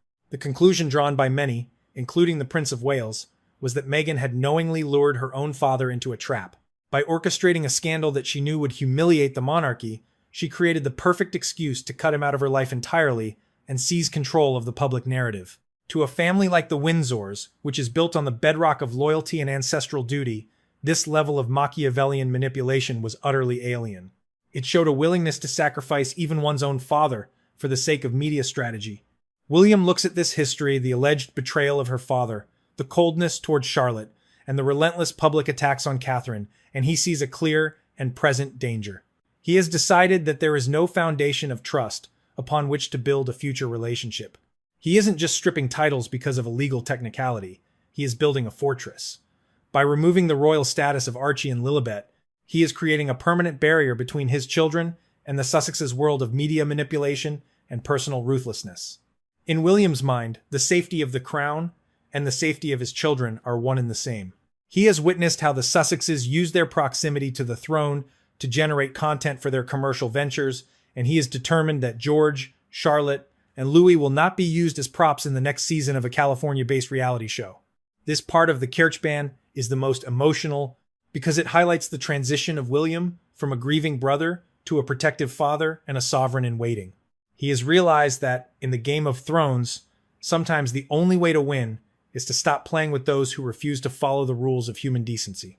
As we move into the next chapter, we will see how this personal wall of protection is mirrored by the total collapse of the Sussexes' influence in the outside world. The Duke and Duchess of Sussex are currently taking the biggest gamble of their lives, but as the spring of 2026 unfolds, it appears the house is finally winning. Without the bottomless resources of the sovereign grant or the protective machinery of the palace communications team, Harry and Meghan are fighting a desperate war for relevance. Their strategy has become a messy, frantic mix of sporadic charity announcements, vague business ventures, and carefully choreographed media appearances. However, the fractures in this Montecito empire are no longer just visible. They are gaping wide, revealing a foundation that is increasingly shaky and unsustainable. Nothing illustrates this decline more vividly than the recent pseudo-royal visit to Australia. For those who remember the couple's triumphant official tour in 2018, when thousands lined the streets of Sydney to catch a glimpse of the new royal superstars, the 2026 version is a shocking fall from grace. Instead of state dinners and appearances at the Sydney Opera House, the centerpiece of their trip was a retreat titled Her Best Life, where Meghan was the main attraction. But this wasn't held in a grand estate or a government building. Instead, it took place in a small, low-quality hotel conference room that felt more like a mid-level corporate seminar than a royal engagement. The quality of the people they are now forced to associate with tells an even darker story. Gemma O'Neill, the woman in charge of planning the Australian event, recently posted a bizarre video that sent alarm bells ringing through the industry. In the clip, She admitted that she had only recently started looking into Meghan Markle and was only just beginning to feel excited about her famous guest. It was a level of amateurism that would have been unthinkable in their former life. More concerning were the reports that O'Neill was facing serious financial problems, including significant debts to the Australian tax office. When the pressure mounted, she reportedly went underground, deleting her social media profiles entirely and leaving the Sussexes' reputation linked to a disappearing act. The public reaction in Australia was equally devastating. Within a very short length of time, more than 35,000 individuals signed a petition demanding that the trip be fully funded by private donations. The message from the Australian taxpayers was clear. If you are no longer working royals, we will not foot the bill for your multi-million-dollar security detail. The response from the Sussex delegation did little to help. Rather than offering reassurance or humility, a spokesperson issued a short, arrogant response stating the petition was moot because the excursion was privately funded. This arrogance ignored the deeper point. People weren't just worried about the cost, they were questioning the very reason for the visit. They saw it for what it was, a commercial enterprise dressed up as a service mission. This disconnect is a recurring theme in the Sussexes' new life. Reports have surfaced that during their official royal tour years ago, Meghan was heard complaining that she should be getting paid for the walkabouts and public engagements. Now, in 2026, she is getting paid, but the prestige has vanished. The currency of their royal status, which William is moving so decisively to devalue by stripping the titles, is losing its purchasing power in the real world. You can only sell the untold story so many times before the audience moves on to the next drama. While Meghan focuses on the branding of her lifestyle, Prince Harry appears to be struggling with a much more personal crisis. Observers have noted that the former charming rogue of the royal family has been replaced by a man whose face often seems etched with bitterness and anger. There is a cruel irony in Harry's current situation, particularly regarding his physical appearance. In his autobiography, Spare, and in various interviews following its release, Harry made repeated, disparaging references to his brother William's alarming hair loss, describing it as advanced and frightening. Now, as he faces the same genetic fate, any sympathy he might have expected has evaporated. The public, fueled by social media, has been quick to point out the hypocrisy. If you use your brother's insecurities to sell books, you cannot complain when the world notices your own. This is a small detail, but it speaks to a larger truth. Harry is a man at war with his own reflection. He is no longer the confident prince who led soldiers in Afghanistan. He is a man who seems trapped between the life he threw away and the one he hasn't quite managed to build. The financial pressure is also mounting. The Goldfish Bowl life they claim to hate in London has been replaced by a much more expensive one in California. In the UK, their security, housing, and travel were part of the institutional fabric. In America, every private jet, every security team, and every legal battle comes with a massive invoice. To pay those bills, they must continue to produce content. But as the palace draws a hard line, the insider information they once traded is running dry. William's move to remove the titles of Archie and Lilibet is the final blow to their business model. Without the titles, the Sussexes are no longer a branch of the British royal family, they are simply another celebrity couple in a crowded market. The prestige that allowed them to command 8-figure deals from streaming giants is being systematically dismantled by the future king. As we head toward the conclusion of this saga, it is becoming clear that the Montecito gambit has failed. They wanted the freedom of the United States with the status of the United Kingdom, but William has decided they can only have one. In the end, the House of Windsor is moving forward, while the Sussexes are left standing in a hotel conference room, wondering where it all went wrong. Stay with us for the final part, where we look at the legacy of King William V and the new, ruthless era of the British monarchy. As we stand at this pivotal crossroads on the 28th of April, 2026, it has become abundantly clear that we are witnessing the birth of a new kind of monarchy. The long, agonizing family drama that has gripped the world for years is finally reaching its endgame, and in its wake, a formidable leader is emerging. Prince William has been forged in a furnace of personal betrayal and constitutional crisis, and the man who stands before the British people today is no longer the shy, cautious heir of his youth. He has been forced to make decisions that are both deeply painful and historically significant, and it is his resolve that will define the House of Windsor for the next 100 years. The image of the Prince of Wales has undergone a radical transformation. For decades, he was seen as the dutiful son, the steady hand, and the protective older brother. But the trials of the last few years, the public accusations of racism, the relentless media attacks on his wife, and the perceived monetization of his family's private pain have stripped away any lingering hesitation. In his place stands a future king who is strong, decisive, and when necessary, utterly ruthless. History will record his decision to deprive Archie and Lilibet of their royal titles as the most significant act of his tenure as the Prince of Wales. This choice was not made in a vacuum of anger. It was the calculated foundation of his future legacy. To understand why this move is so revolutionary, one must contrast William with his predecessors. His grandmother, Queen Elizabeth II, was a woman of the never complain, never explain era. Her deep, grandmotherly fondness for Harry often clouded her institutional judgment, leading her to offer olive branches.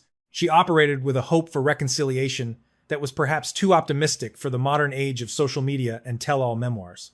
Then there is King Charles III, a father who has spent the last several years torn between his desire for a slimmed-down, efficient monarchy and his desperate wish to see his family reunited. Charles worked from a place of emotional conflict, often leaving the palace's response to the Sussexes feeling muddled and inconsistent. William, however, is experiencing no such confusion in his mind as he operates in 2026. He has recognized that the threat posed by the Sussexes' half-in, half-out model is an existential one. By taking steps to eliminate that threat, he is sending a message that is both straightforward and terrifyingly powerful to anyone else who might contemplate selling their rank or treating the monarchy as a part-time commercial opportunity.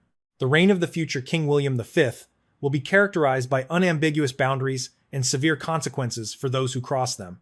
There is no longer any space for doubt. In the new royal order, loyalty and allegiance to the crown are the only currency that matters. As a direct result of his leadership, the monarchy is being rebuilt as a laser-focused organization entirely committed to the principle of service. The era of the royal family as a collection of celebrities is over. William is ushering in an age where being a member of the firm requires a total commitment to the rules and discipline of the state. If a person wants to enjoy the prestige of a royal title without the crushing responsibilities that come with it, they will find no quarter in William's court. They will be tolerated no longer. The story of Harry and Meghan will eventually be told as a cautionary tale, much like that of the Duke and Duchess of Windsor following the abdication in 1936. But the 2026 version comes with a distinct 21st century twist, merging the ancient drama of exile with the modern languages of social media, commercialism, and therapeutic buzzwords. Through their own actions and the firm response of their uncle, Archie and Lilibet are being transitioned into private individuals. While this may seem harsh to some, palace insiders argue it is the only way to dissolve the toxic connection between the California-based business interests of their parents and the sovereign institution of the United Kingdom. For the children in Montecito, the fairy tale has reached a somber resolution. They will grow up as American citizens, far removed from the palaces, the duties, and the history into which they were born. The relationship they once had with the crown has been dissolved, not by chance, but by a series of deliberate choices made by both sides of the Atlantic.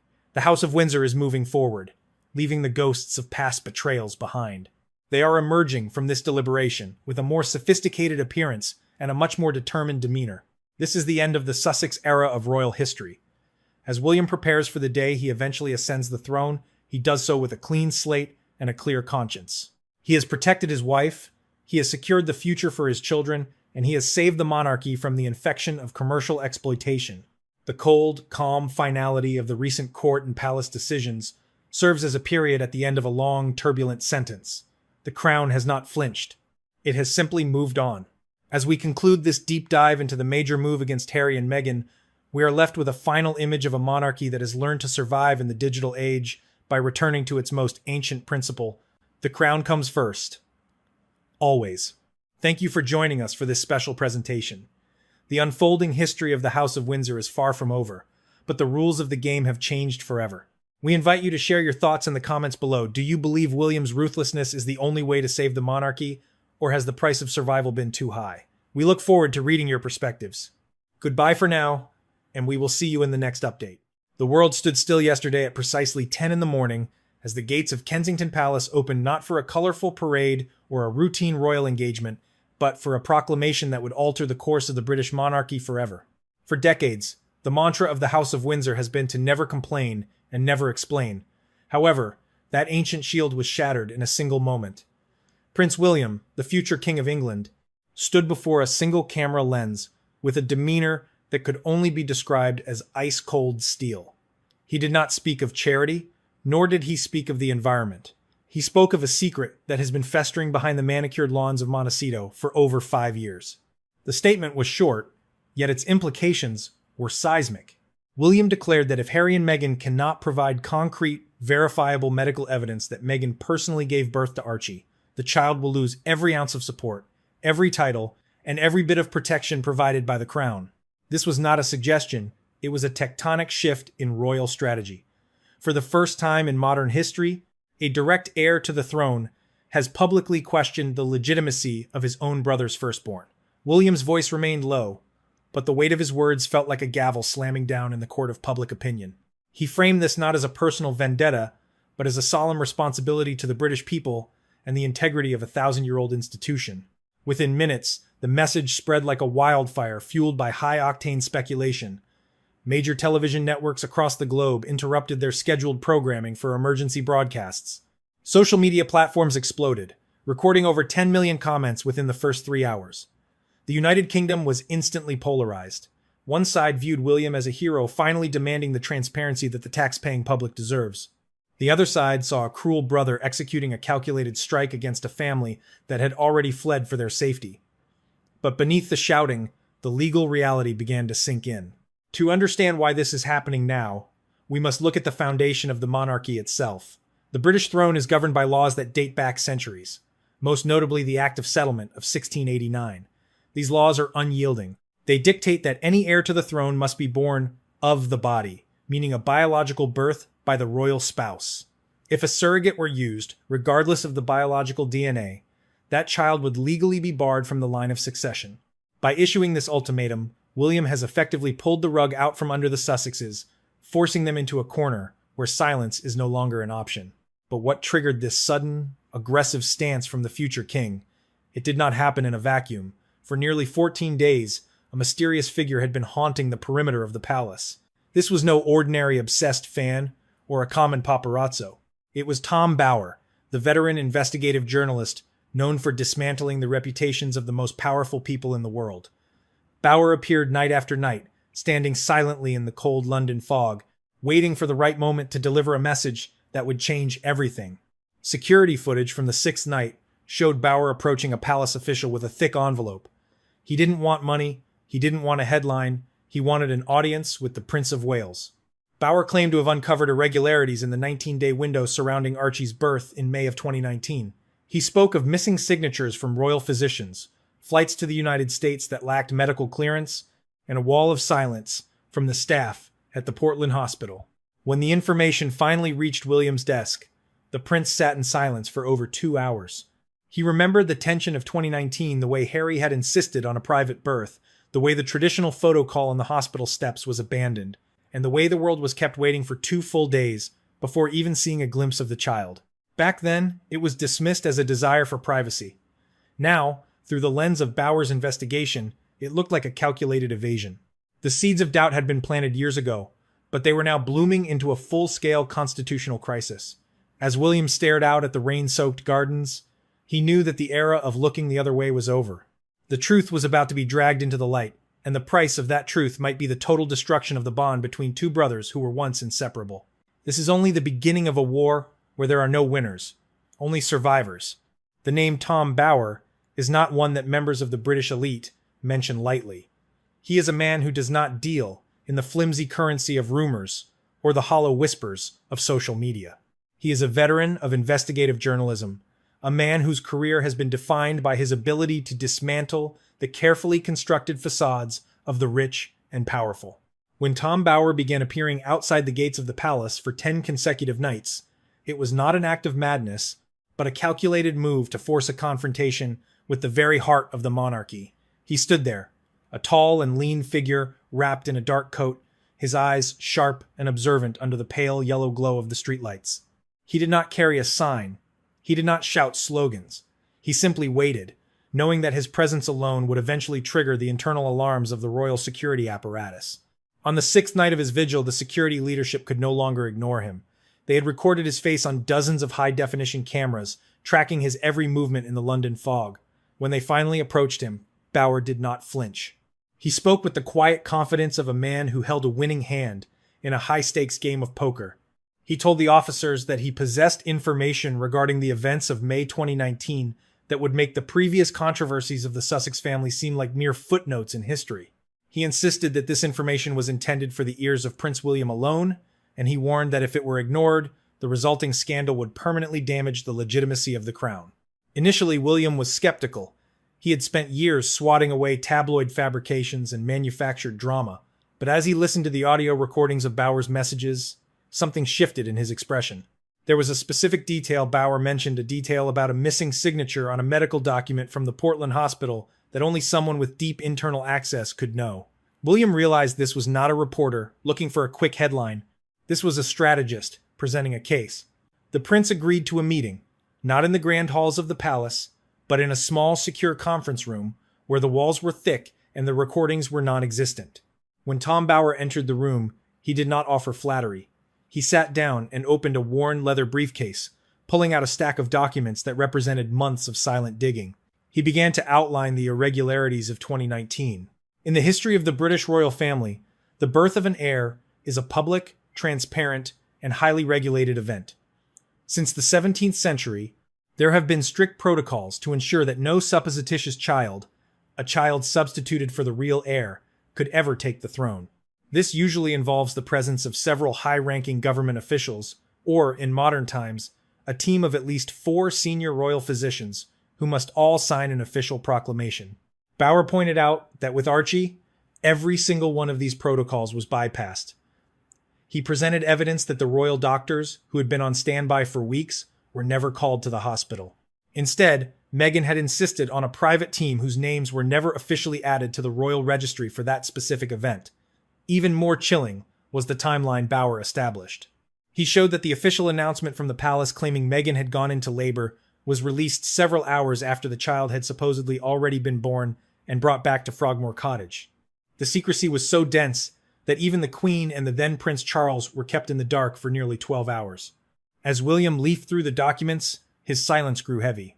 He saw records of private flights to the United States during the final trimester trips that had been scrubbed from the official royal diary, but remained in the logs of private aviation companies.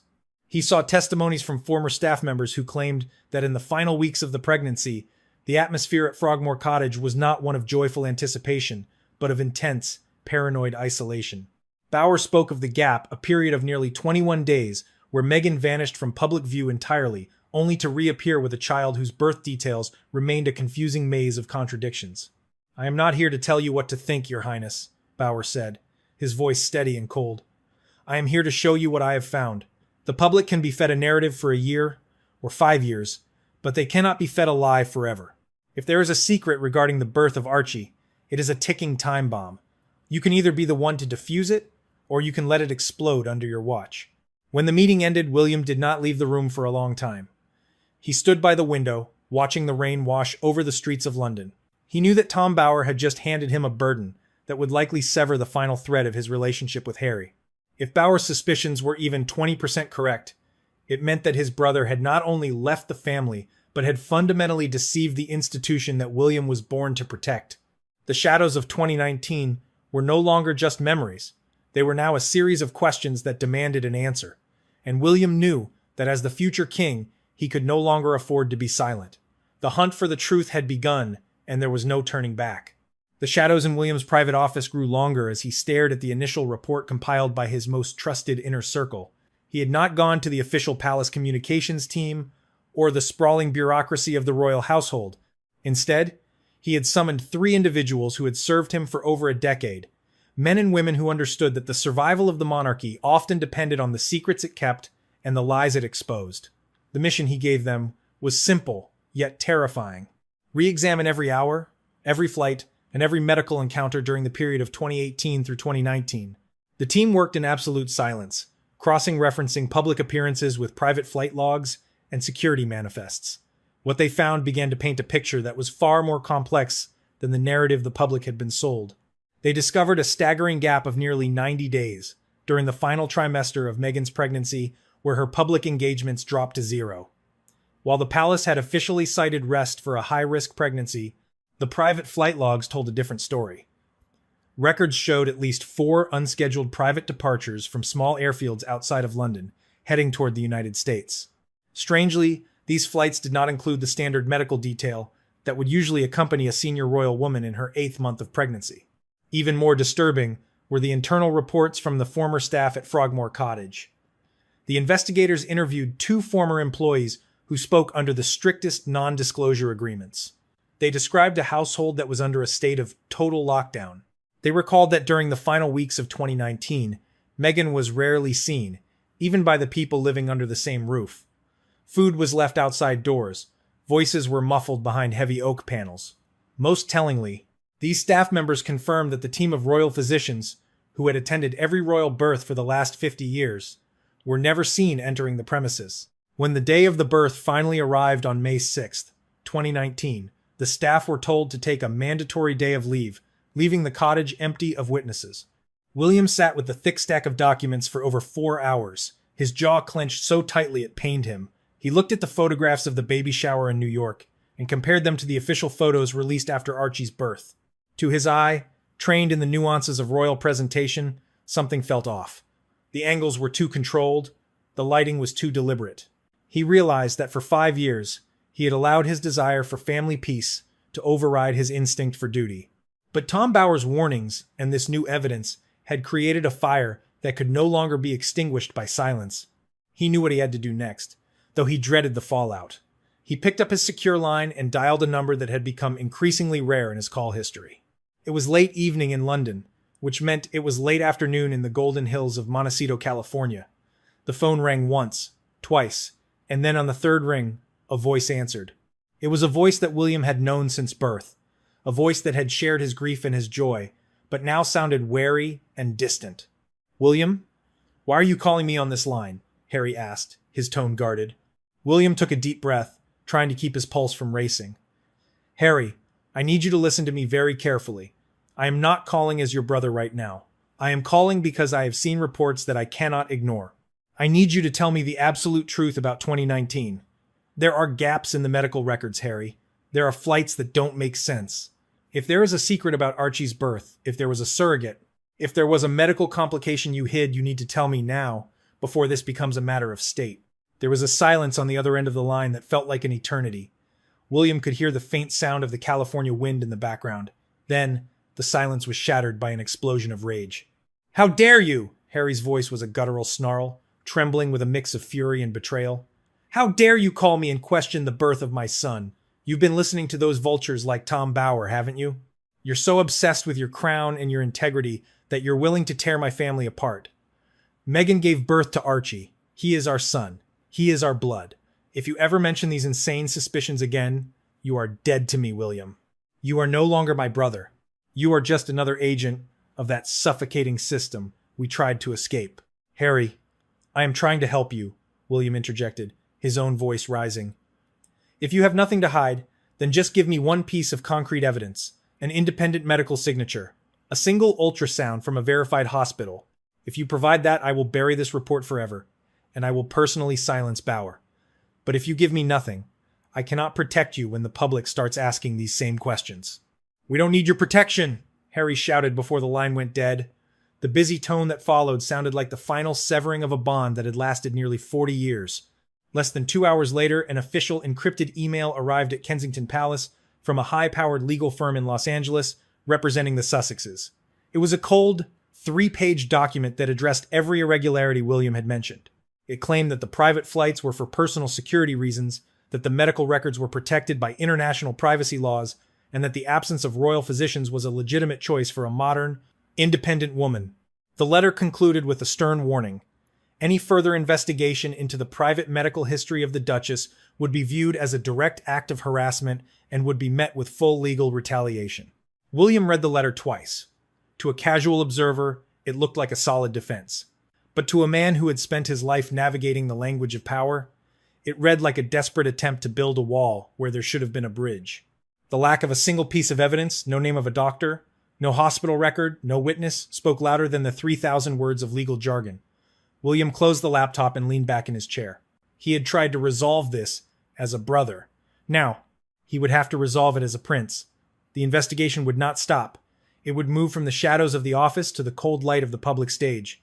The fuse had been lit, and the countdown to the 3-month ultimatum had begun. The sun was setting over the 5-acre estate in Montecito, casting long, jagged shadows across the manicured lawns. But inside the sprawling villa, the atmosphere was far from serene. The air was thick with a palpable sense of siege. Harry paced the length of the living room, his footsteps echoing against the stone floors.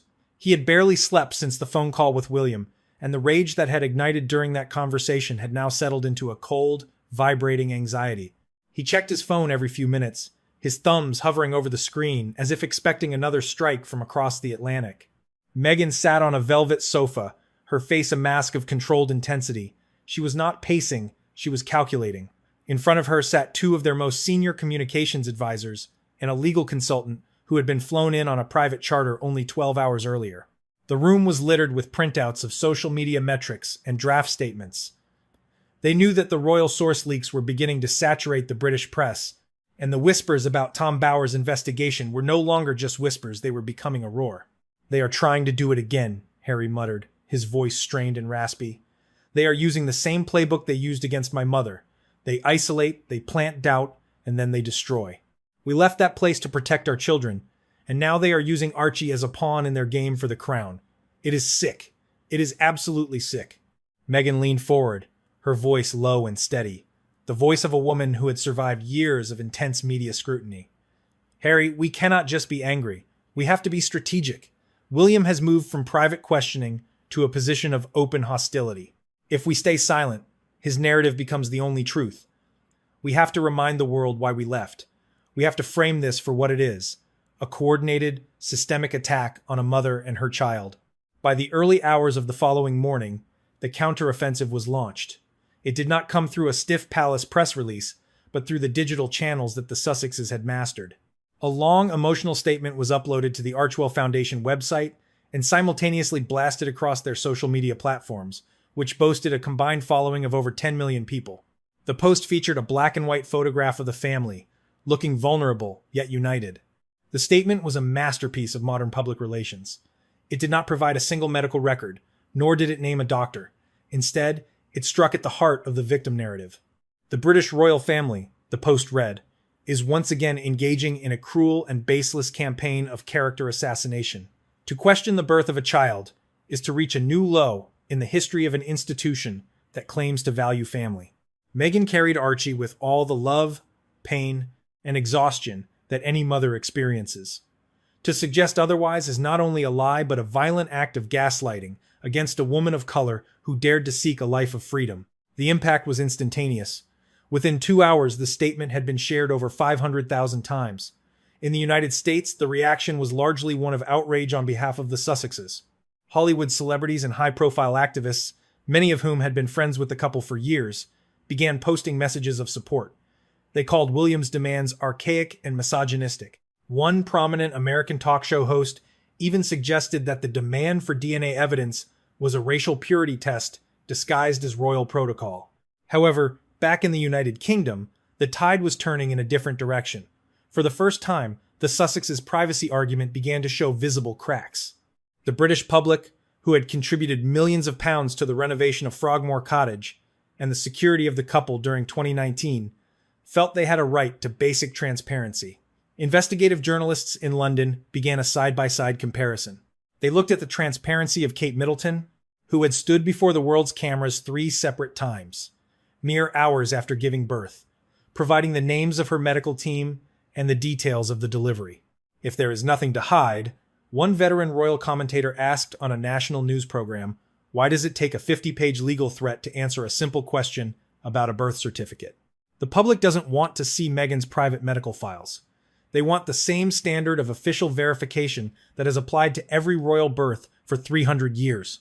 Inside the Montecito villa, the tension only increased despite the outpouring of celebrity support. Meghan had instructed her team to review every single social media post, video, and photograph from the 2018 and 2019 period. She ordered the deletion of several old blog posts and the tightening of non-disclosure agreements for any staff member who had been employed during the final months of her pregnancy. To a casual observer, it looked like a family protecting their privacy. To a seasoned investigator, it looked like a scorched earth policy to remove any trace of a paper trail. Harry was becoming increasingly isolated, even from his closest friends in the United Kingdom. He had stopped taking calls from anyone who still had ties to the palace. He spent hours in his home gym or pacing the gardens, his mind caught in a loop of betrayal. He felt that William had not just crossed a line, but had burned the bridge behind him. As the sun rose on the second day of the counteroffensive, a new poll was released by a major British newspaper. It showed that 65% of the British public now supported William's call for full transparency. The Sussexes had won the Battle of Hollywood, but they were losing the war for the heart of the British people, and in the distance, the 3-month clock was still ticking. The more the couple shouted about their truth, the more the world began to notice the one thing they still hadn't provided: a single, undeniable fact. The stage was set for a confrontation that would either validate the Sussexes forever or expose a deception so vast it would collapse their world in an instant. The air in London had turned from a simmer to a violent boil, and for the first time, the conflict moved out of the tabloid headlines and into the hallowed, dusty halls of constitutional law. This was no longer just a story of two brothers who couldn't get along. It had become a question of the very foundation upon which the British throne sits. In the United Kingdom, the monarchy is not just a family, it is a legal corporation, and every member of that corporation is bound by rules that have remained unyielding for over 300 years. As the sun set over the Thames, the legal scholars and parliamentary experts began to weigh in, and their conclusions were devastating for the House of Sussex. At the heart of the crisis is a phrase found in the ancient letters, patent and the act of settlement, born of the body. This is not a mere suggestion or a relic of a bygone era. It is a strict legal requirement for any individual who wishes to remain in the line of succession. According to British peerage law, a child must be the biological offspring of both parents, and, crucially, must be physically born to the mother. In the modern world, surrogacy is a wonderful and accepted path to parenthood for millions, but the British crown is governed by a different set of gravity. If a surrogate were used, the child could be loved, they could be raised as a royal, and they could even inherit Harry's private fortune, but they could never, under current law, be a prince or an heir to the throne. The pressure began to mount on King Charles. For months, the sovereign had maintained a policy of painful neutrality, caught between his love for his younger son and his coronation oath to protect the integrity of the crown. But as William's investigation gained momentum, the king's silence became a liability. Behind the scenes, the Privy Council, a body of over 700 senior politicians and advisors, began to whisper about a constitutional crisis. They pointed to the 1688 warming pan scandal, where the birth of a royal heir was questioned so fiercely that it helped spark a revolution. History, it seemed, was beginning to repeat itself in the digital age. External data from independent legal think tanks suggested that the royal family was facing an unprecedented dilemma. If the Sussexes continued to refuse medical transparency, the government might be forced to intervene. The sovereign grant, which provides millions of pounds annually for the upkeep of the royal family and their security, is funded by the British taxpayer. The argument from the halls of Westminster was clear. If the public is paying for the titles and the protection of a royal heir, the public has a legal right to know that the heir meets the constitutional requirements of their position. Privacy, many argued, ends where the public purse begins. While the lawyers debated, William remained resolute. He was not just looking at Archie's birth, he was looking at the future of the entire institution. He knew that if a precedent was set where the rules of succession could be bypassed or obscured by privacy, the entire system of the monarchy would lose its legitimacy. It would no longer be a system based on law and tradition, but one based on whim and secrecy.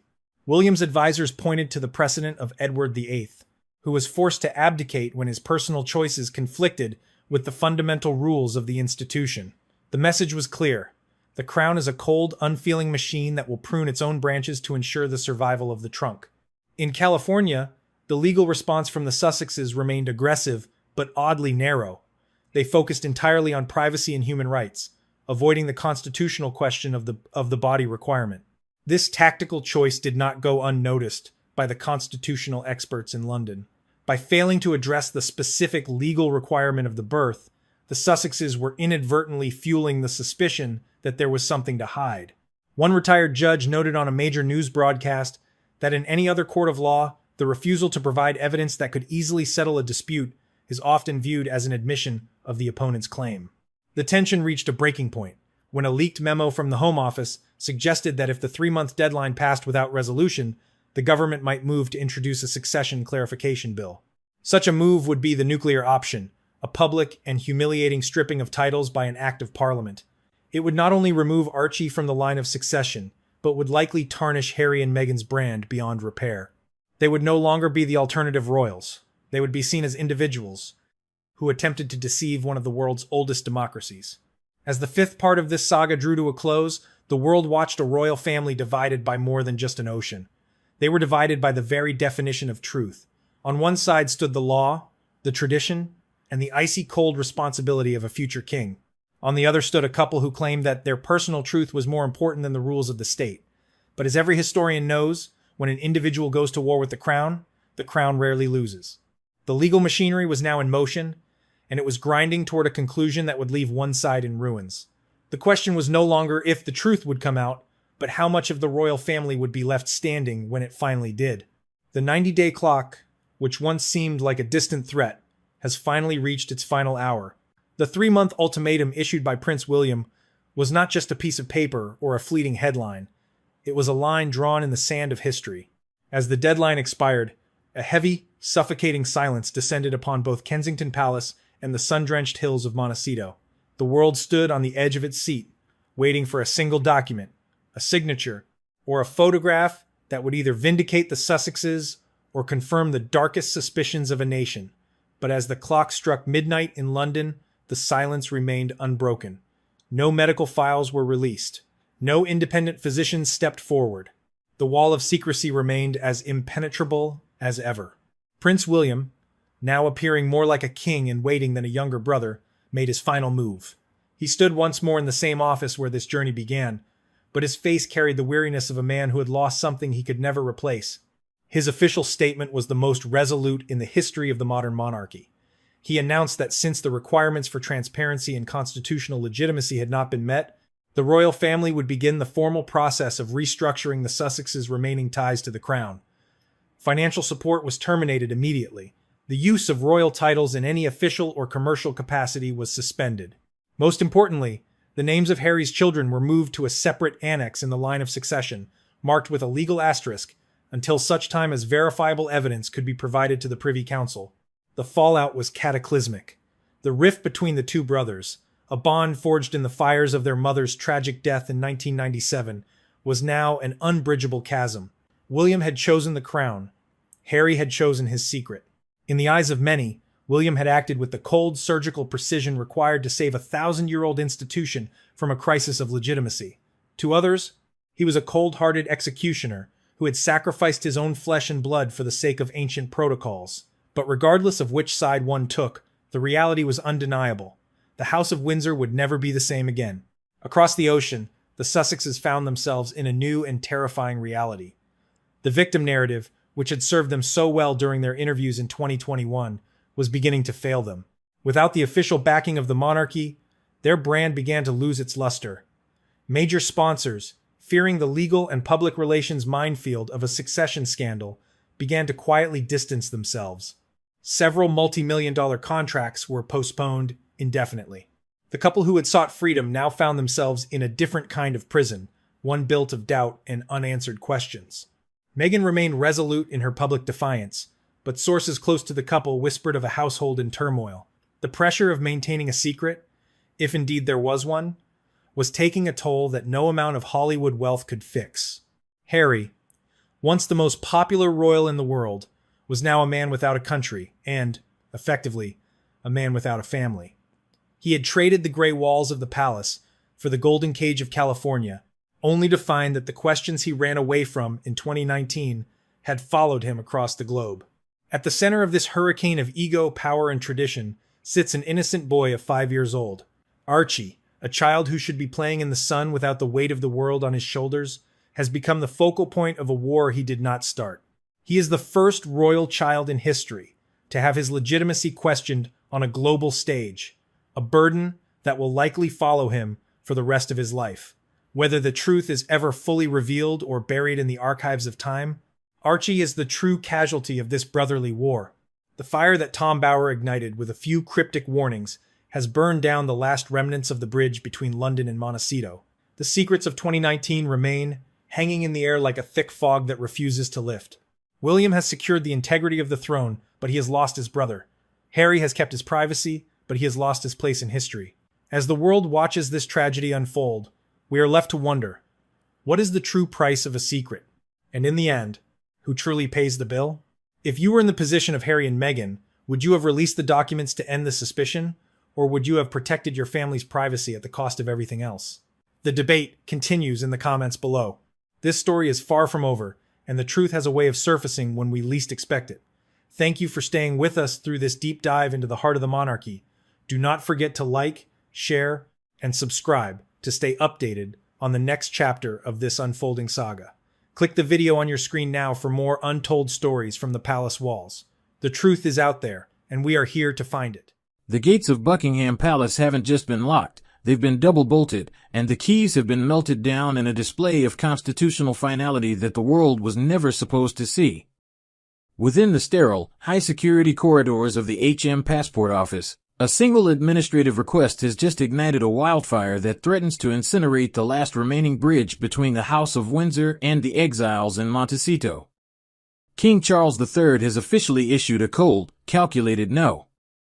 But this isn't just about a travel document or a piece of navy blue cardstock. This is a brutal, public rejection of Archie and Lilibet's royal identity, executed with the precision of a surgical strike.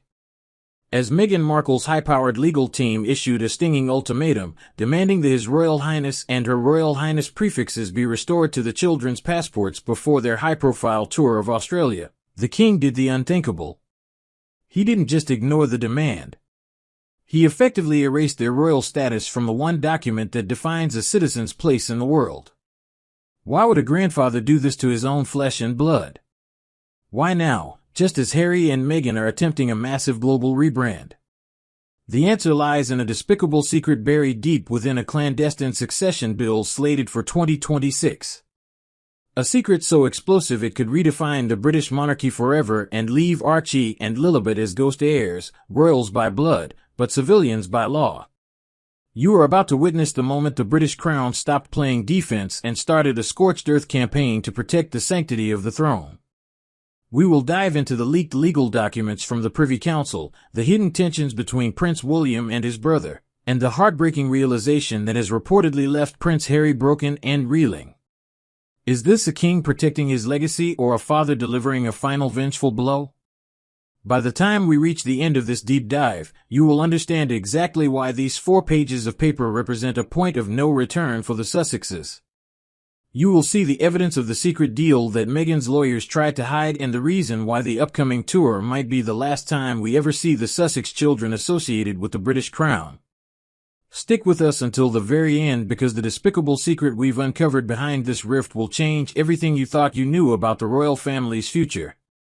Behind the velvet curtains, this isn't just a family feud, it is a full-scale judicial insurgency. Meghan's legal team, a phalanx of high-priced attorneys, has issued a direct challenge to the royal prerogative, claiming that by the letters patent of 1917, the children are entitled to their status. But the king has struck back with a legal technicality that has left the Montecito camp reeling. The era of compromise is over, the era of the ghost heirs has begun. Behind the velvet curtains of Buckingham Palace, this isn't just a family feud, it is a full-scale judicial insurgency.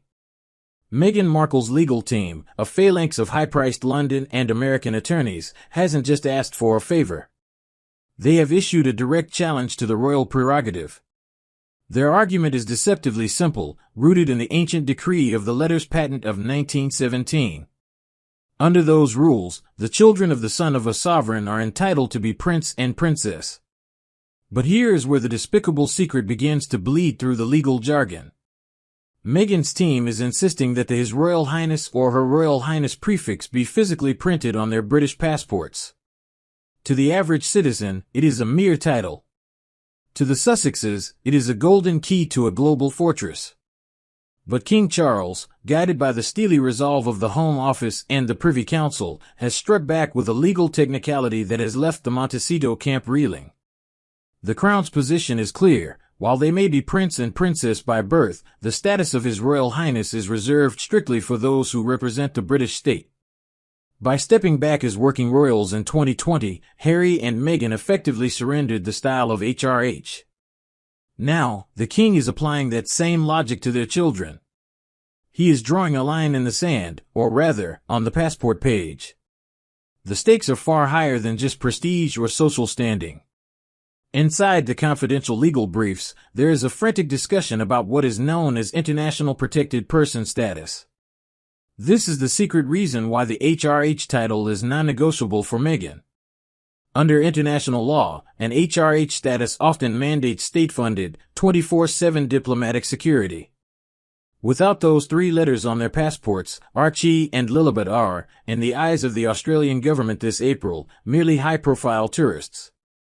There will be no state motorcades, no intelligence sharing, and no taxpayer-funded bulletproof shields.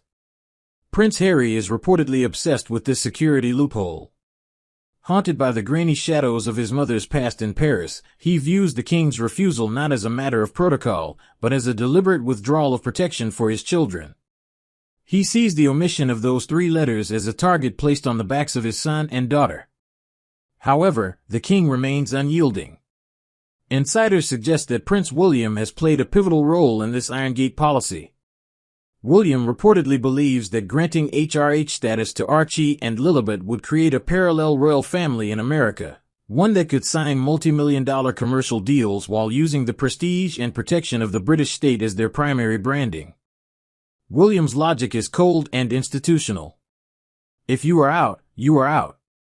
You cannot lease the majesty of the crown for a Netflix documentary while expecting the British public to foot the bill for your private security detail.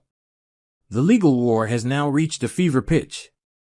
Meghan's lawyers have hinted at a judicial review, a move that would drag the king's private decisions into a public courtroom. It is a nuclear option, one that would expose the inner workings of the monarchy to unprecedented scrutiny. But as the clock ticks down toward their Australian tour, the king's silence is deafening. He isn't just protecting the royal budget, he is protecting the very definition of what it means to be a royal. If Archie and Lilibet enter Australia with passports that omit the HRH, the world will see them as they truly are in the eyes of the crown, private citizens with famous names. The distinction is brutal. In 2018, Harry and Meghan toured Australia as the brightest stars of the monarchy, protected by the full might of the Australian Federal Police. In 2026, they faced the prospect of landing in Sydney as private individuals, forced to hire a mercenary security force that lacks the legal authority of state agents. Prince Harry has reportedly spent hours on secure lines with his legal intermediaries in London, pleading for a compromise. He has offered to pay for the security himself if only the king would allow the HRH status to remain as a symbolic shield. But the answer remains a firm and calculated no. The king understands that symbols are the currency of the monarchy. To grant the symbol is to grant the status, and to grant the status is to allow the Sussexes to remain half in when the late queen explicitly told them they must be all out. This passport rejection is the first move in a much larger, more terrifying plan. While Harry fights for the safety of his children, a secret bill is moving through the corridors of power that could erase his children's future entirely. The crown has stopped playing defense. The legal briefs from the Privy Council suggest that the king is no longer concerned with family harmony, he is concerned with the survival of the institution. As we look deeper into the shadows, we find that this administrative denial is merely the setup for a surgical strike. The Sussexes thought they could negotiate with the king. They thought they could use the upcoming tour to force his hand, believing he wouldn't want the negative publicity of his grandchildren being unprotected. They underestimated the resolve of a king who has waited 7 decades to wear the crown. Charles is not just a grandfather, he is the sovereign. And as the sovereign, he has decided that the Royal Highness status is not a birthright to be carried into a Californian mansion, it is a duty to be earned within the United Kingdom.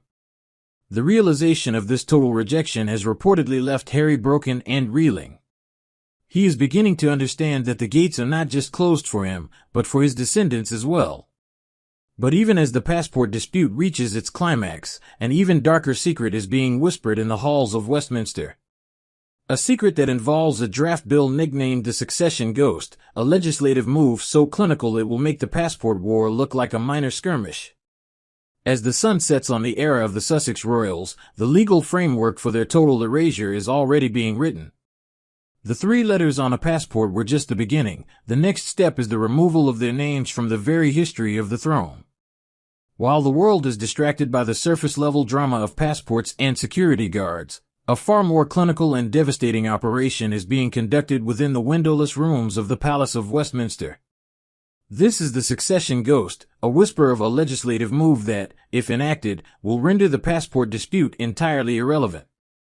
Sources close to the Privy Council have begun to leak details of a draft bill currently nicknamed the Monarchy Modernization Act of 2026. On paper, it looks like a routine update to ancient laws that have governed the British throne for centuries.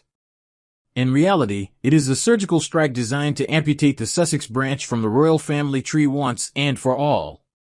The despicable secret that Meghan's legal team is reportedly terrified of is that the king isn't just denying them titles or travel documents. He is preparing a legal framework that would allow the crown to remove any non-domiciled or non-working royals from the line of succession entirely. This is the ultimate nuclear option. Currently, Prince Harry sits at 5th in line to the throne, with Archie and Lilibet following closely at 6th and 7th. For most people, these are just numbers on a website.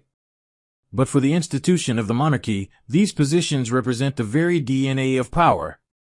They are the backup plans for the survival of the state. Under the proposed 2026 guidelines, a strict residency requirement would be introduced for the first time in modern history. The draft suggests that if a member of the royal family resides outside of the United Kingdom for more than 5 consecutive years without a specific diplomatic mandate from the sovereign, their place in the succession, and the places of their descendants, would be placed in what lawyers call abeyance. This means they would effectively become constitutional ghosts.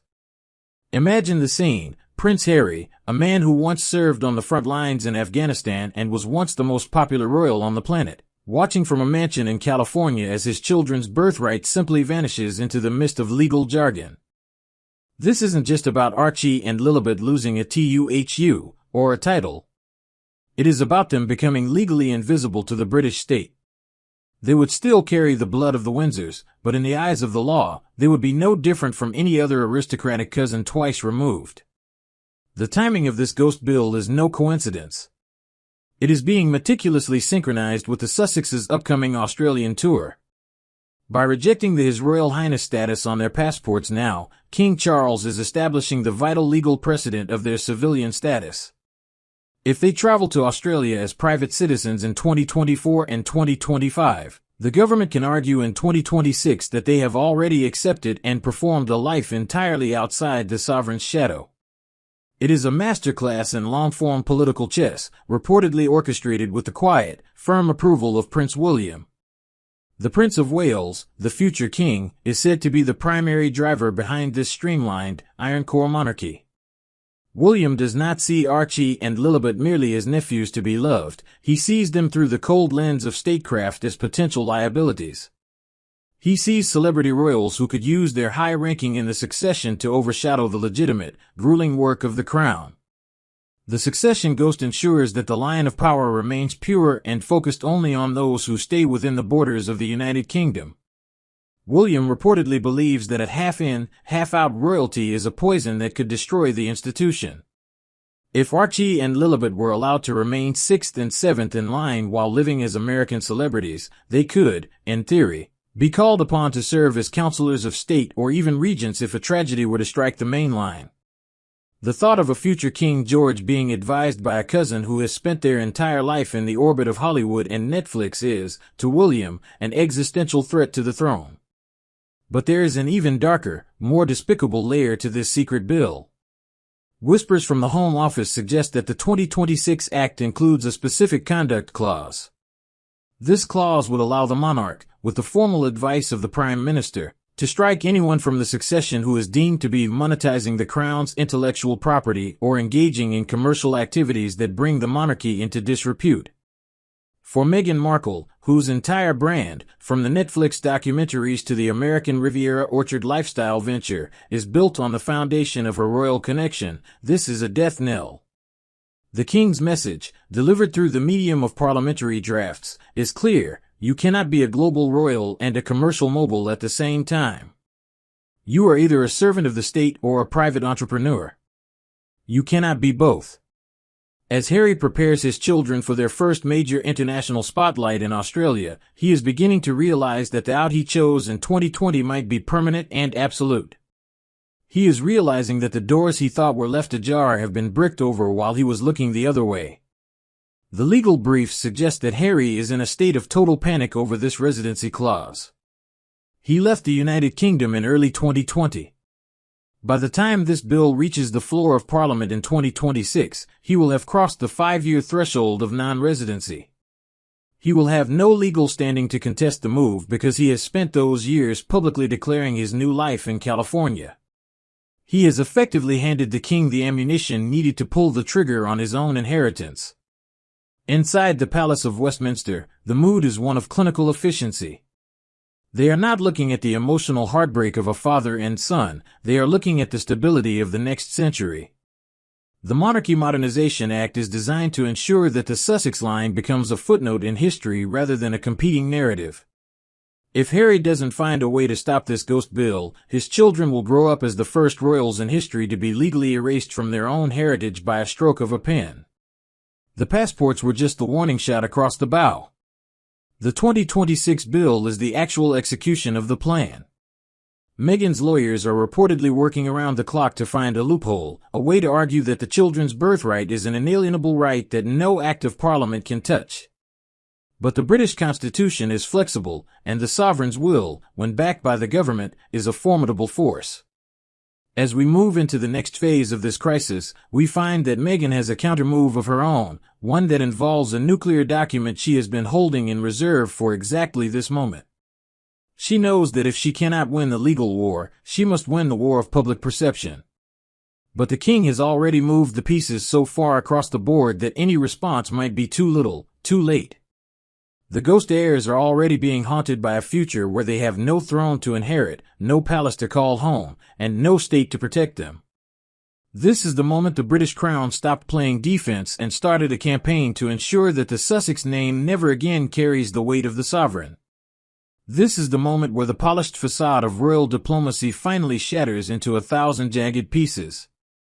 We have talked about passports and succession bills, but now we must confront the truly despicable secret that has forced King Charles's hand and turned a family disagreement into a total war of attrition. Sources deep within the Lord Chamberlain's office have hinted at the existence of a dossier, a collection of intercepted communications, contract drafts, and financial pitch decks that proves the Sussexes were not just seeking titles for the sake of protection. They were seeking them for valuation. The secret is this: Meghan Markle's upcoming lifestyle brand, American Riviera Orchard, and their ongoing production deals were reportedly structured with what insiders call a royal tier pricing model. Insiders allege that pitch decks sent to Silicon Valley investors and global distributors implicitly featured His Royal Highness and Her Royal Highness titles of Archie and Lilibet as part of the brand's hereditary prestige. In the world of high-stakes venture capital, a duchess is a celebrity, but a Royal Highness is a monopoly. The king's advisors discovered that the Sussexes were essentially planning to lease the majesty of the British crown to the highest bidder in corporate America. When King Charles sat down with Prince William and Queen Camilla at Sandringham to discuss the passport request, he wasn't looking at a grandfatherly dilemma.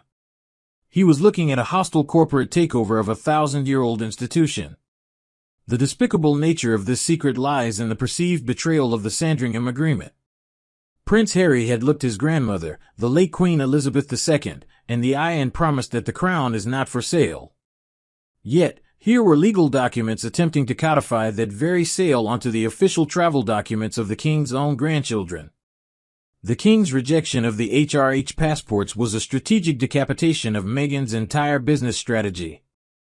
By denying those 3 letters, Charles effectively devalued the Sussex brand by billions in potential long-term revenue. Without the prefix on the passport, Archie and Lilibet are not international protected persons, they are simply celebrity children. But the rabbit hole goes even deeper than mere branding.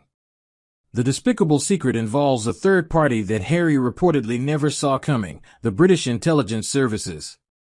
Reportedly, MI5 raised a massive red flag regarding the security ultimatum that Meghan's lawyers issued to the Home Office.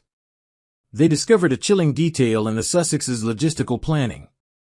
If the children were granted HRH status and the taxpayer-funded security that comes with it, the Sussexes intended to use that state-funded security detail to provide vetted surroundings for private commercial filming. In essence, the British taxpayer would be paying for the professional security guards appearing in the background of a Netflix reality show or a promotional video for American Riviera Orchard. When Charles was presented with this evidence, he was reportedly incandescent with rage. It wasn't just a rift or a misunderstanding anymore, it was an insult to the office he holds and the people he serves. This is why the rejection was so public, so cold, and so final. The king realized that the only way to save the monarchy from becoming a Kardashian-style franchise was to cut the financial oxygen. He had to prove that the prestige of the crown cannot be exported to a mansion in California to sell organic jam and lifestyle products. Prince Harry, caught between his loyalty to his wife's ambitions and the visceral shock of his father's scorched earth response, is said to be in a state of total psychological isolation. He realized too late that the secret wasn't secret enough. The palace knew everything. They had tracked every trademark filing, every venture capital meeting in Palo Alto, and every legal maneuver through their network of diplomatic and intelligence sources. This exposure has created a constitutional dead zone. Meghan cannot easily pivot back to the United Kingdom because the 2026 succession bill, the ghost bill we discussed, is the trap door that will swing open the moment she tries to reclaim her status. She is trapped in a gilded cage of her own making, a duchess in a country that fought a war 250 years ago to stop caring about duchesses. She is a mother whose children have just been legally downgraded by their own grandfather to protect a crown they will now likely never wear. The king has effectively made Archie and Lilibet too expensive for the Sussexes to market as royals.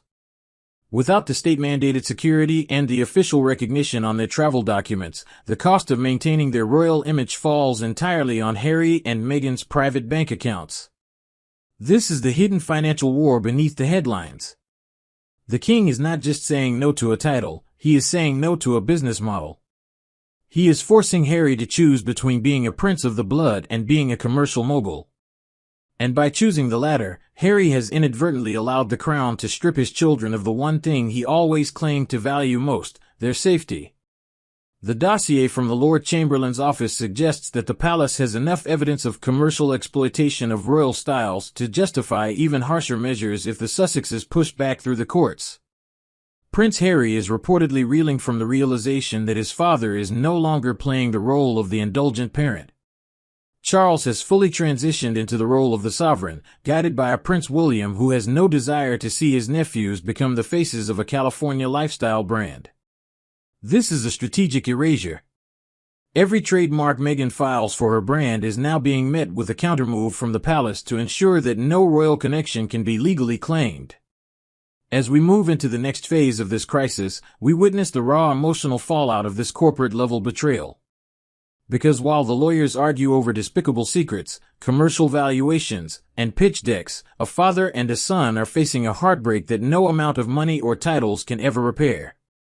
Harry is entering Australia not as a returning hero, but as a man whose greatest secret has been exposed. He is a man who tried to play a game of chess against a 1,000-year-old institution and found himself in checkmate before he even moved his first pawn. The Australian tour, which was supposed to be the launch pad for their new global empire, has instead become the stage for their most humiliating public demotion. The king hasn't just protected the budget, he has protected the sanctity of the throne by proving that its value cannot be measured in dollars, but only in duty. And for the Sussexes, the price of duty was always too high to pay. The sun-drenched beaches of Australia were supposed to be the stage for a triumphant return, a vivid echo of the 2018 tour that once made the Sussexes the most popular royals on the entire planet. But as April of 2026 approaches, the atmosphere inside the Montecito mansion is anything but celebratory. Prince Harry is reportedly a man broken by the weight of his own choices, caught in a psychological vice between the ambitious, forward-facing branding of his wife and the cold, institutional rejection of his father. The heartbreak here is not just about a missing title or a line on a document, it is about the visceral realization that for Archie and Lilibet, the homeland Harry once promised them has officially become a forbidden fortress. Sources close to the Duke describe a scene of profound and growing isolation. Harry has reportedly spent weeks on secure lines with his legal team and various intermediaries in London, pleading not for himself, but for the shield he believes his children deserve. To Harry, the HRH status is not a vanity project or a social climbing tool. It is a trauma response. He remains haunted by the grainy, flickering footage of Paris in 1997, convinced that without the state-sanctioned protection that the HRH status mandates, his children are moving targets in a world that never forgets a face. When the news reached him that King Charles had personally signed the Iron Core Protocol, denying the prefix on the children's passports, Harry reportedly went into a deep, silent shock. He had gambled everything on the idea that a grandfather's love would eventually override a king's duty. He was wrong. The realization that Archie and Lilibet will step onto Australian soil not as royal highnesses, but as distinguished private citizens, has shattered his sense of identity. In his mind, he has failed the one mission he valued most, protecting his children from the invisible contract of the crown while keeping them safe within its shadow. The upcoming Australian tour, once envisioned as a royal tour part 2 to boost Meghan's American Riviera Orchard brand, has now been officially downgraded to a private commercial visit. This distinction is a jagged pill for Harry to swallow. In 2018, Australia fell in love with a prince of the blood. In 2026, they are being asked to host a celebrity entrepreneur. The logistics of this shift are a nightmare. Because of the passport rejection, the Australian Federal Police are not required to provide a full-scale royal motorcade or the 24/7 state protection usually reserved for the sovereign's immediate family. Harry is now forced to hire a massive, private mercenary security force, a move that looks more like a Hollywood film production than a royal homecoming. This creates a spectacle that Harry has spent his entire adult life trying to avoid. Meghan Markle, ever the strategist, is reportedly pivoting the narrative already. While Harry reels from the emotional blow of his father's rejection, Meghan is said to be preparing to use the passport denial as a central theme of their modern rebel brand. She reportedly wants to frame the missing HRH as a badge of honor, a sign that they have successfully broken free from an outdated, discriminatory system that refuses to evolve. But for Harry, there is no joy in this rebellion. Every time he looks at Archie and Lilibet, he sees the ghost heirs, children who possess the DNA of 1,000 years of kings, yet cannot even get a British state official to acknowledge their status on a travel document.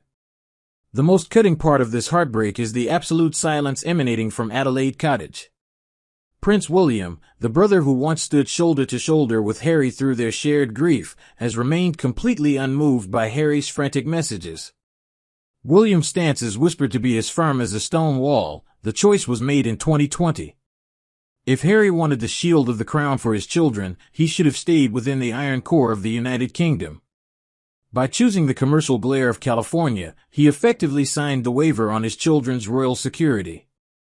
As the Sussexes pack their bags for Australia, the tragedy is palpable. They are chasing a ghost of a life they once had, trying to project a level of power they no longer legally possess. Harry is entering Australia as a man without a country, a prince without a prefix, and a father who knows that the despicable secret of their commercial ambitions has finally cost him everything. He isn't just worried about the security cameras in Sydney or the crowds in Melbourne. He is worried about the day Archie and Lilibet grow up and ask the one question he cannot answer. Why did our grandfather erase us? The rejection of the HRH passports marks the official beginning of a haunting new chapter in the history of the House of Windsor, the era of the ghost heirs in the high-stakes world of global power. A title without a state-sanctioned document is merely a nickname, a hollow word that carries no weight in the corridors of power. By stripping the legal prefix, King Charles has created a new class of royalty, blood descendants who are treated as mere civilians by every government on earth. This is the constitutional purgatory that Prince Harry feared most, and it is now the permanent reality for his family. The weight of this realization is reportedly causing a total breakdown of the carefully managed Sussex image. Behind closed doors, the prince is realizing that while he was busy building a new life in America, the gates of his old life were not just closed, they were vanished from the map. The final gavel has fallen, and the echoes are vibrating through the halls of Montecito and Buckingham Palace alike. As we peel back the layers of this constitutional crisis, we are left with a chilling question. Was King Charles III's rejection of His Royal Highness passports an act of a sovereign protecting a 1,000-year-old institution, or the cold-blooded revenge of a father who has finally reached his breaking point? The evidence suggests a terrifying blend of both. By denying Archie and Lilibet the legal status of Royal Highness, the king hasn't just won a bureaucratic battle, he has effectively signed a death warrant for the Sussexes' royal relevance. The despicable secret we've uncovered, the intersection of commercial branding and state-funded security, proves that the crown will no longer be a pawn in a Hollywood game. But the human cost is immeasurable. Prince Harry is now a man caught in a no-man's land, preparing for an Australian tour where he will be treated as a celebrity guest rather than a prince of the blood. He is beginning to realize that the iron core of the monarchy, now led by the uncompromising vision of Prince William, does not forgive, and it certainly does not forget. Archie and Lilibet are the innocent casualties of this war, the first ghost heirs of the digital age. They are royals by blood, but civilians by law, possessors of titles that carry no weight in the corridors of power. This is the point of no return. The 2026 succession bill is the final trapdoor, and it is slowly swinging open. If the Sussexes do not find a way to reconcile with the king before the Australian sun sets on their tour this April, the Sussex line may be erased from British history forever.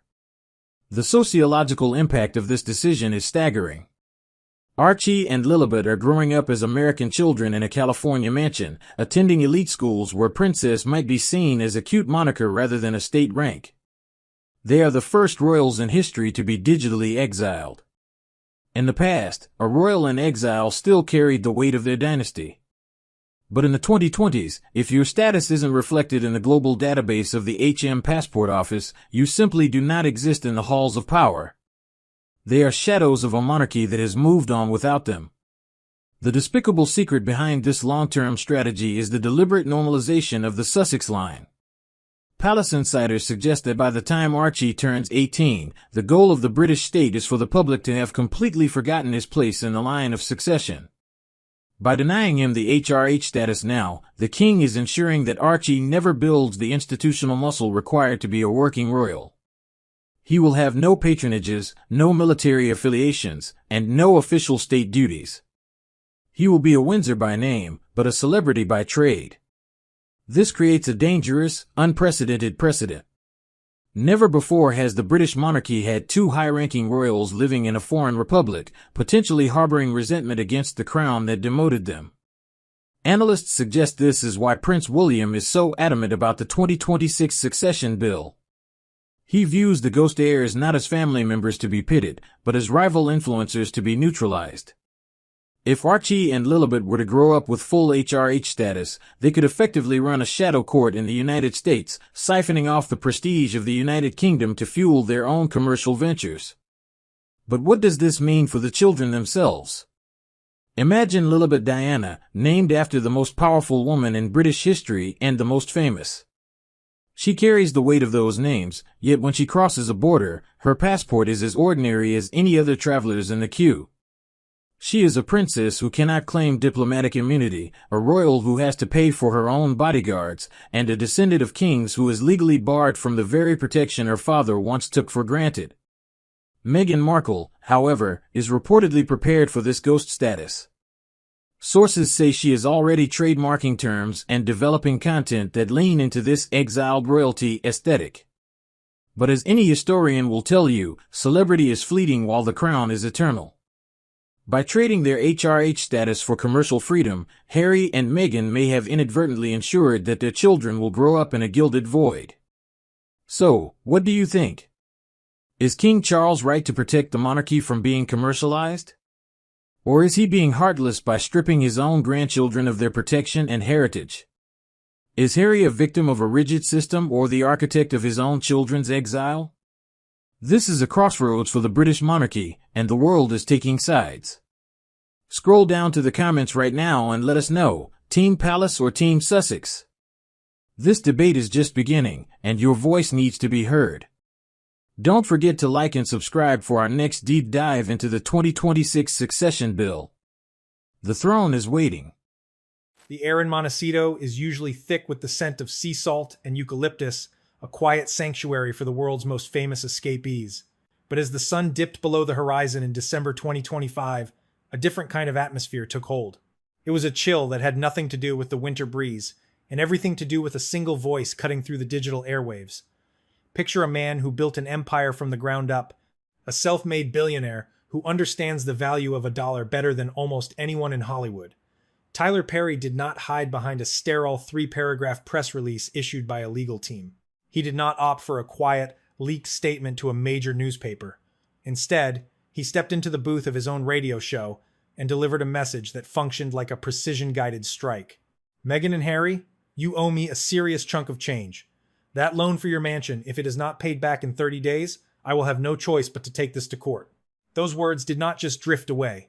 They landed with the weight of a sledgehammer. There was no soft introduction, no nostalgic trip down memory lane about their shared history, and absolutely no warmth in his tone. It was direct, sharp, and carried the kind of cold authority that signals the end of a friendship and the beginning of a war. Within minutes, the digital world ignited.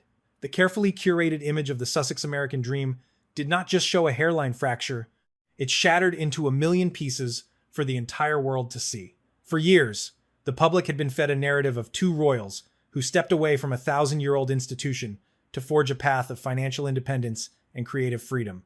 In the glossy pages of magazines and the high-definition glow of Netflix specials, it looked like they had succeeded.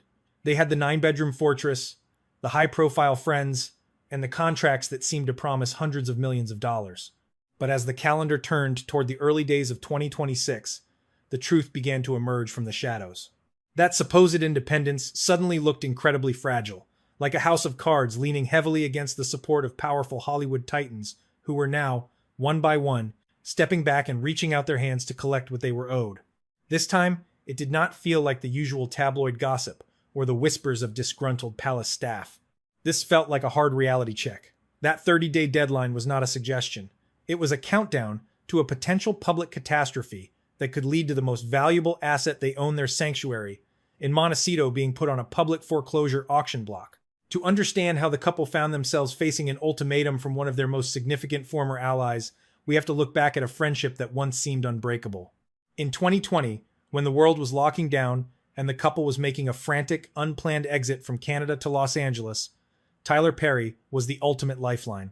He was the one who opened the doors to his $18 million Beverly Hills estate, providing them with a level of security and privacy they claimed they could not find anywhere else. He was their protector, their benefactor, and their loudest cheerleader in the press. At the time, Perry spoke about his support coming from a place of deep empathy, claiming he wanted to help them through a period of intense transition and vulnerability. However, as we move into the reality of 2026, the story behind closed doors has shifted dramatically. Insiders are now suggesting that the generosity of 2020 was just the beginning of a much more complex financial entanglement. According to those close to the situation, when it came time for the couple to secure their permanent home in Montecito, the billionaire stepped up once again. We are talking about a massive $14 million friendship loan designed to bridge the gap and allow the deal to be finalized quickly without the delays of traditional banking scrutiny. It was an agreement built on the ultimate currency of the elite, trust. It was a handshake deal backed by the promise of massive future earnings from their post-royal media ventures. But in the high-stakes world of Hollywood finance, trust has an expiration date, especially when the expected returns failed to materialize. By the time Perry made his public announcement, the energy had shifted from mentorship to cold, hard business.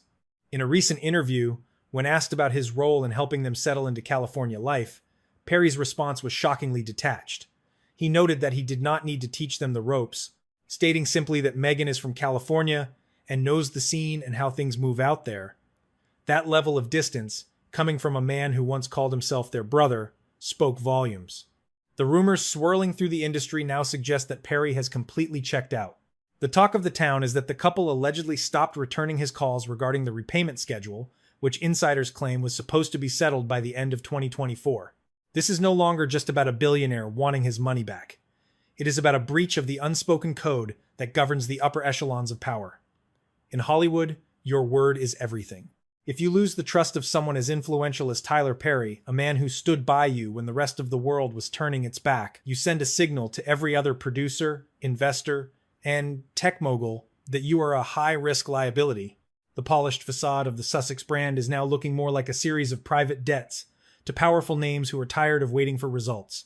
As the interest on that original $14 million creeps closer to $16 million, the pressure is no longer building slowly, it is exploding all at once. The couple is finding themselves backed into a financial corner that no amount of royal titles or PR pivoting can smooth over.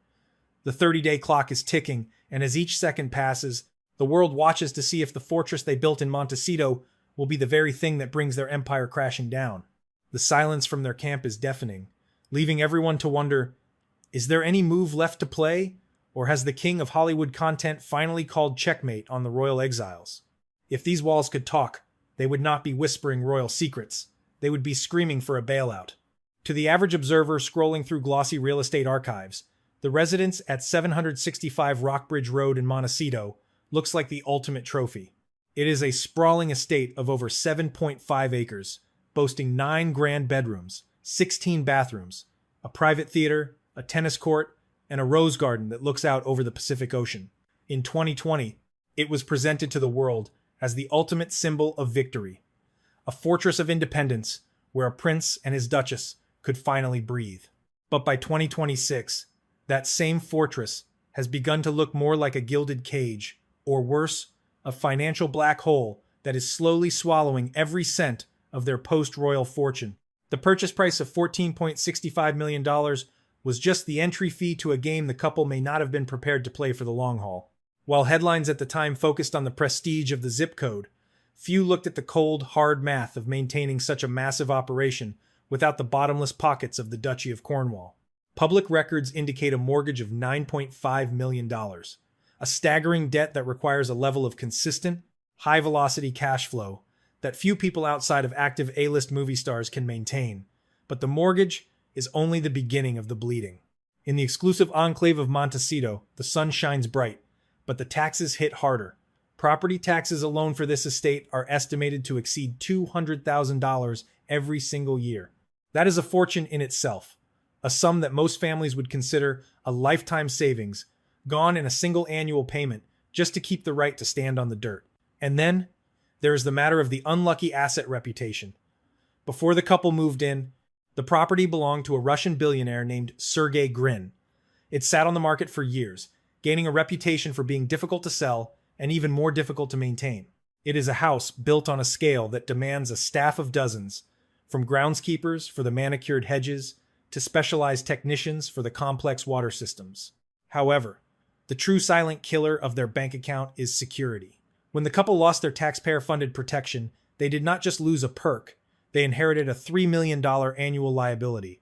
To maintain the level of safety they deem necessary, a 24/7 operation involving elite teams, armored vehicles, and high-tech surveillance, they are effectively burning through $250,000 every month. When you add the mortgage, the taxes, the staff, and the security, you are looking at an overhead that rivals the operating budget of a small corporation. In the world of high finance, this is known as being house poor on a global scale. The pressure of these costs is not just felt in the bank ledger, it is spilling over into the neighborhood. Montecito is a place where celebrities go to be invisible, where legends like Oprah and Ellen DeGeneres move with a quiet dignity that respects the local peace. But the Sussex arrival brought a different kind of energy. Local whispers have grown into loud complaints, with some neighbors reportedly referring to the couple as the Montecito Mean Girls, or even the neighbors from hell. The constant presence of paparazzi, the aggressive security maneuvers on narrow private roads, and the general air of disruption have soured the local elite. In a community where your social standing can often dictate your business opportunities, being the local pariah is a dangerous position to hold. As we move deeper into 2026, the financial experts watching from the sidelines are sounding the alarm. The property is located in an area notorious for natural disasters, specifically mudslides and wildfires, which makes insurance premiums astronomical if you can even find a provider willing to cover such a high-risk estate. Some analysts suggest that the house has become a dead asset, something that is nearly impossible to refinance in a high-interest rate environment when your primary income streams are drying up. The couple's plan was always to use their media deals to fuel this lifestyle, but as we saw with the collapse of their podcasting ventures and the cooling of their television partnerships, the math no longer adds up. If the 30-day deadline set by Tyler Perry for his $16 million claim passes without a resolution, the legal mechanisms of foreclosure could begin. This is not just a rumor. It is a mathematical certainty when the outgoings exceed the incomings for too many consecutive quarters. Imagine the scene. A public auction of the most famous house in California. The 9 bedrooms where royal history was supposed to be rewritten, the 16 bathrooms, the rose garden, all of it sold to the highest bidder to satisfy a string of mounting debts. The mansion was supposed to be the ultimate proof of their success, a monument to their ability to survive without the crown. Instead, it has become a crushing weight, a $16 million sandcastle that is being washed away by the tide of reality. The walls are closing in, and in Montecito, everyone is waiting to see who will be the first to jump ship before the fortress finally falls. The dream of independence is being replaced by the nightmare of insolvency, and the very house they fought so hard to secure may be the catalyst for their total professional and personal unraveling. The clocks of London do not merely mark the passing of seconds. Tonight, they mark the rhythmic pulse of an entire century. As the great bell of Westminster, known to the world as Big Ben, struck 12 times to usher in the dawn of Tuesday, April 21st, 2026, a profound and heavy silence settled over the United Kingdom. This is the moment history has been waiting for. This is the 100th anniversary of the birth of Her late Majesty Queen Elizabeth II. In the misty morning air of St. James's Park, there is a palpable electricity, a sense that the atmosphere itself is charged with the weight of the past. For those standing along the dark iron railings of Buckingham Palace, the mood is not one of mourning, as it was in the somber days of September 2022. Instead, there is a brightness, an exquisite dignity that signals the celebration of a life that spanned the most transformative century in human history. We are witnessing the culmination of an influence that began in the age of steam engines and concluded in the era of artificial intelligence. At the very heart of this grand symphony of remembrance is King Charles III. Sources close to the palace suggest that the king has approached this centenary with the meticulous eye of an artist and the tender, aching heart of a son. To the world, she was the sovereign, the face on the currency, the constant north star of a vanishing empire. To him, she was simply mummy. This day, according to those within the royal household, is viewed by the king as his most personal and sacred duty since the day of his own coronation. The king's day began long before the sun peeked over the horizon of the Thames. While the nation slept, King Charles III was reportedly found in private reflection at St. George's Chapel, Windsor. There, beneath the stone floors where his mother and father rest side by side, he spent an hour in absolute solitude. It was a quiet communion between a successor and his predecessor, a moment for the new Carolingian era to lean back and kiss the hand of the Elizabethan past. Only after this private ritual did the king return to London to lead a nation that still deeply feels the void left by its longest reigning monarch. For the past 12 months, the king has personally overseen what insiders call the centenary blueprint. Charles was adamant from the very beginning. This celebration must not be a hollow monument of stone or a dusty collection of archives. He demanded a living testament to the values his mother embodied: devotion, stoicism, and an unfailing sense of humor. This morning, as the royal standard flutters with a renewed vigor over the palace, the king is signaling something vital to the world. He is not just succeeding Elizabeth II. He is protecting her light. He is acting as the primary guardian of her soul. The strategy for this centenary is dual-faceted and brilliant in its execution. It is both a state-level affirmation of the monarchy's stability and a deeply humanizing portrait of a woman who was often hidden behind the crown. By personally penning the eulogy to be delivered tonight and hand-curating the documentary footage, which reportedly includes never-before-seen outtakes of the Queen's famous tea with Paddington Bear Charles, bridging the gap between the majestic and the mundane. As we look back to the year 1926, the world was a vastly different place. The United Kingdom was grappling with the aftermath of the First Great War, and the idea of a female monarch reigning for 70 years was a distant, almost impossible thought. Yet, from that moment of her birth, a golden thread began to weave itself through the fabric of British identity. Today, The king is using that thread to anchor his own reign, ensuring that the stability provided by his mother for 7 decades remains the foundation for the future. The festivities effectively commenced yesterday, but today is the crescendo. The streets leading to the palace are lined with a sea of flowers, yet the air is filled with stories rather than tears. People have traveled from every corner of the Commonwealth, representing 56 nations, all gathered to honor a woman who spoke to the world without saying a word, often through the very fabric of her being. But as the sun begins to rise on this historic Tuesday, a question lingers in the air, keeping the world's media in a state of breathless anticipation. How will the king handle the internal fractures of the House of Windsor on such a public stage?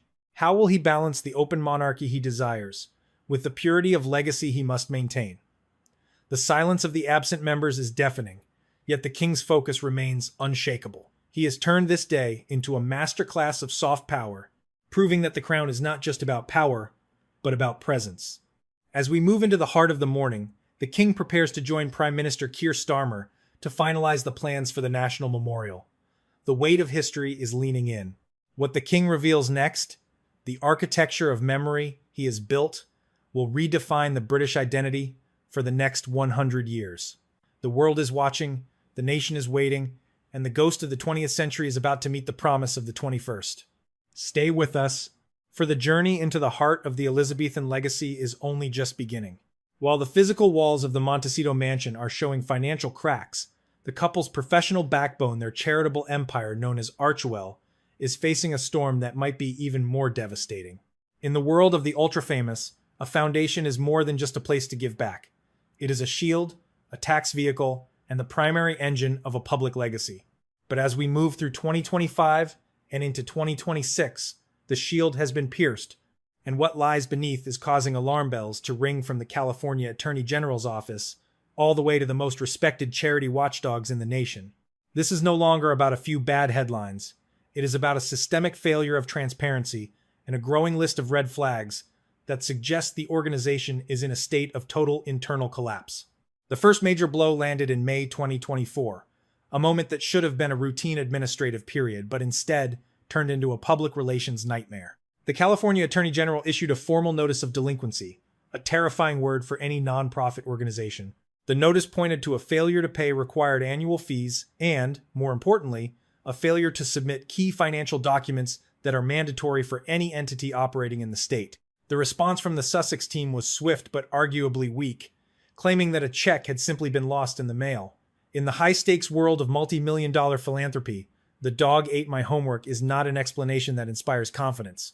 It suggested a level of administrative chaos that usually precedes a much larger disaster. But the true kiss of death came from an independent organization that does not care about royal titles or Hollywood glamour, Charity Watch. This group is known as the gold standard for nonprofit accountability, and they dropped a hammer on Archewell by issuing it an F rating. To put that in perspective, an F rating is almost impossible to recover from in the eyes of serious donors. It signals that an organization is failing in its primary mission to be transparent and efficient with its funds. One of the biggest points of contention was a missing audit, a document that the couple's team claimed existed but refused to make available for independent review. In the world of charity, if you are hiding the numbers, the public assumes you are hiding the truth. When the numbers finally did start to leak out through various filings in 2024 and 2025, they painted a picture of an organization that was upside down. Reports indicated that expenses were climbing past the $5 million mark, while donations had plummeted to just over $2 million. In any other business, this would be a clear signal of impending bankruptcy. But in a foundation, it raises an even more uncomfortable question. Where is the money actually going? The most shocking detail hidden in the fine print was that over 47% of the foundation's program spending was categorized under a vague heading labeled Other Fees for Services. In the nonprofit sector, leaving nearly half of your spending unexplained is an invitation for an IRS investigation. Critics and financial analysts have been vocal, with some suggesting that Archewell has become little more than a slush fund designed to support a luxury lifestyle under the guise of philanthropy. While supporters argue that this is simply how high-level global organizations operate, the optics are undeniable. When you are spending more on fees than you are on the actual causes you claim to support, the moral high ground begins to wash away. This financial instability is mirrored by a staggering level of internal turnover. Over the past few years, reports indicate that at least 25 senior staff members have walked away from the organization. We are not talking about junior assistants. We are talking about high-level executives, global press secretaries, and strategic advisors. When 25 people leave a small organization in such a short window, it is not a strategic realignment, it is an exodus. The stories emerging from these former employees follow a consistent and troubling pattern. A workplace where PR and image are prioritized over real impact, and where the pressure to maintain a perfect facade leads to a toxic and unsustainable environment.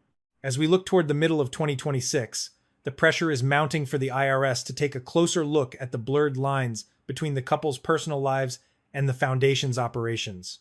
There are growing allegations that the Montecito mansion itself may be tied to financial advantages or tax deductions connected to the foundation's work. If any of these claims are proven true, the consequences would move from the court of public opinion to a court of law. The shift in branding to Archwell Philanthropies in late 2025 was seen by many as a last-ditch effort to sanitize the image and simplify the structure before the 2026 audits arrive. The tragedy of the Archwell decline is that it was supposed to be the vehicle for their service is universal mantra. It was supposed to prove that they could do more good on their own than they ever could within the constraints of the monarchy. But instead of becoming a powerhouse like the Gates Foundation or the Clinton Global Initiative, it has become a case study in how to lose credibility in record time. With the F rating hanging over their heads and a 25-person-long trail of former employees, the foundation that was meant to build their future is now the very thing threatening to bury it. The couple is finding that in America, you cannot simply rely on a title to guarantee trust. You have to show the receipts. And right now, between the delinquency notices, the plummeting donations, and the 47% of mystery fees, the receipts are missing. As Tyler Perry's 30-day deadline looms over their personal finances, the collapse of their charitable reputation ensures that there is no safety net left to catch them. The empire is not just shrinking, it is imploding from the inside out, leaving the world to wonder if there was ever any substance behind the glossy brochures and the high-profile launches. In the glittering hierarchy of Hollywood, fame is a volatile currency, and by the dawn of 2026, the exchange rate for the Sussex brand has hit an all-time low. When the couple first touched down in California, they were treated like celestial beings, the ultimate get for any studio looking to inject a dose of royal prestige into their portfolio. The industry was in the midst of a gold rush, and Netflix led the charge with a staggering $100 million agreement that was supposed to redefine the future of streaming. It was a deal built on the assumption that the world's curiosity about the inner workings of the monarchy was bottomless. But curiosity, as it turns out, has a very short shelf life when it isn't backed by consistent, high-quality output. The initial wave of success with their 6-part documentary series created a massive splash, pulling in record-breaking viewership numbers and dominating the cultural conversation for weeks. It seemed, for a brief moment, that the gamble had paid off. But in the world of content creation, you are only as good as your next hit, and the follow-up projects struggled to find an audience. Heart of Invictus, a project close to Harry's heart, failed to ignite the charts, and the lifestyle-leaning content like with Love, Meghan reportedly missed the top 300 titles list entirely in early 2025. In the cold, data-driven corridors of Netflix's headquarters, sentimentality does not pay the bills. By early 2026, the tone of the partnership had shifted from creative collaboration to contractual obligation. This decline has created a devastating catch-22 for the couple. To maintain their relevance and secure the high-value renewals they desperately need to fund their $16 million lifestyle, they are often pushed back toward the one subject they claimed they wanted to leave behind, the royal drama. Every time they lean into the grievances of the past, they see a spike in numbers, but they also incinerate another bridge back to the family that gives them their unique value. Without the royal connection, they are just two more high-profile producers in a town full of them. But with the connection, they risk being labeled as one-trick ponies who have nothing left to say. The industry's patience for this balancing act has clearly worn thin. The departure from Spotify in 2023 was a warning shot that many chose to ignore at the time. When a high-ranking executive publicly labeled them as grifters, it was not just a passing insult. It was a signal that the protective bubble of untouchability had burst. By 2026, that sentiment has hardened into a consensus. Major studios and A-list producers are reportedly becoming more cautious, hesitant to attach their names to projects that come with immense PR baggage and unpredictable returns. In Hollywood, momentum is everything, and once the Sussex sparkle began to fade, it was replaced by a much more dangerous label, difficult. But the pressure isn't just coming from the entertainment world. As the Netflix deal enters its final stretch, with no guarantee of renewal, new whispers have emerged from a different center of power, Silicon Valley. According to insiders, the financial support system that fueled their transition from Canada to California was even more complex than previously known. There are reports of a major tech mogul, someone who operates in the highest circles of the venture capital world, who allegedly provided a seven-figure credit line to the couple during their first year in the United States. This was not a traditional bank loan with rigid terms. It was described as a high-stakes bet on their future influence. The promise was simple: exclusive access and collaborative ventures through Archwell that would bridge the gap between Hollywood storytelling and tech innovation. But as the creative output slowed and the public narrative became dominated by legal battles and family feuds, that tech mogul's confidence reportedly evaporated. Just as with Tyler Perry, the requests for repayment have allegedly moved from polite inquiries to formal legal demands. In the world of the ultra-wealthy, a seven-figure debt is not just a financial issue, it is a reputational one. When the news starts to spread through the tight-knit networks of Thung Lung Silicon that you are slow to pay, the doors to future funding slam shut, the couple is now facing a multi-front war. They are struggling to produce content that resonates with a global audience, their primary income stream from Netflix is hanging by a thread, and the private backers who once viewed them as a prestige investment are now lining up to collect their debts. This creates a terrifying cash flow crisis.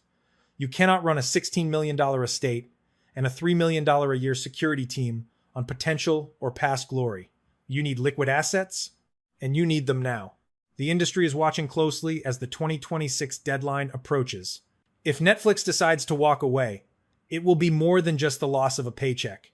It will be a public declaration that the Sussexes are no longer a viable commercial force. Without a major studio behind them, their ability to command eight-figure deals vanishes overnight. The Year of Reckoning is not just a catchy headline. It is a description of a reality where the bills have finally come due and the $100 million insurance policy has been spent. The glamorous facade is being stripped away, revealing a couple that is over-leveraged, underproductive, and running out of allies in a town that has no room for second place.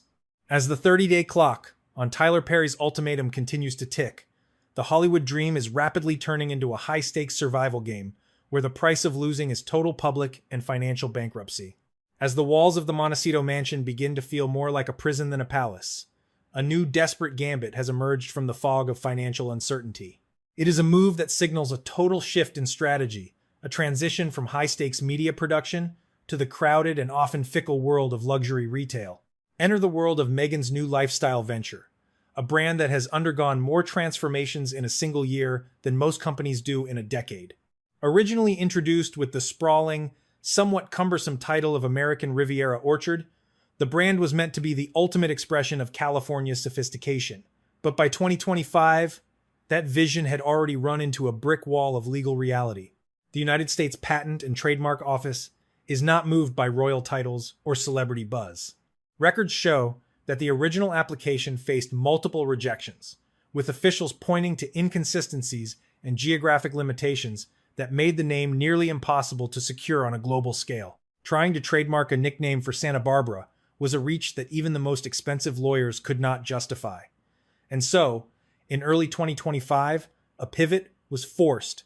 The brand was quietly rebranded as Ever, a name that Meghan had reportedly locked in back in 2022, giving her the flexibility to grow without being tied to a single coastline. The aesthetic of As Ever is everything you would expect from a curated Instagram feed. Soft, neutral tones, minimalist labels, and an air of effortless luxury. But when the first products actually hit the digital shelves, the reaction from the public was anything but soft. We are talking about $13 jars of raspberry jam and $21 containers of wildflower honey. To the average consumer struggling with inflation in 2026, these prices felt like a slap in the face. One prominent restaurant owner went on record calling the pricing extreme, suggesting that the brand was aiming for a high-end market that might not even want what they were selling. The launch strategy itself felt more like a Hollywood PR stunt than a legitimate retail rollout. A limited batch of 50 jars of jam was sent out to friends and influencers, creating a wave of artificial scarcity. While the brand's team boasted that the initial run sold out instantly, critics were quick to point out the math.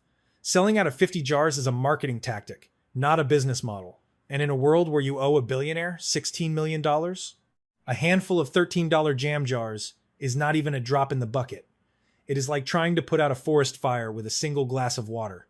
The gap between the message of as ever and the reality of the Sussex lifestyle is becoming impossible to ignore. The brand is marketed on themes of accessibility, hosting, and the joy of simple living. Yet, it is being produced by a woman living in a $16 million fortress who is reportedly facing an ultimatum from her former benefactor. This disconnect is creating a credibility crisis. People are asking, is this a genuine passion for gardening and homemaking? Or is it a last-ditch effort to monetize a dwindling reputation before the lights go out? The expansion plans for As Ever are even more ambitious, bordering on the surreal. Insiders suggest that the roadmap for 2026 includes luxury floral partnerships, meditation products, high-end hospitality ventures, and even a line of boutique pantry staples. But the lifestyle space is already dominated by titans who have spent decades building trust with their audiences.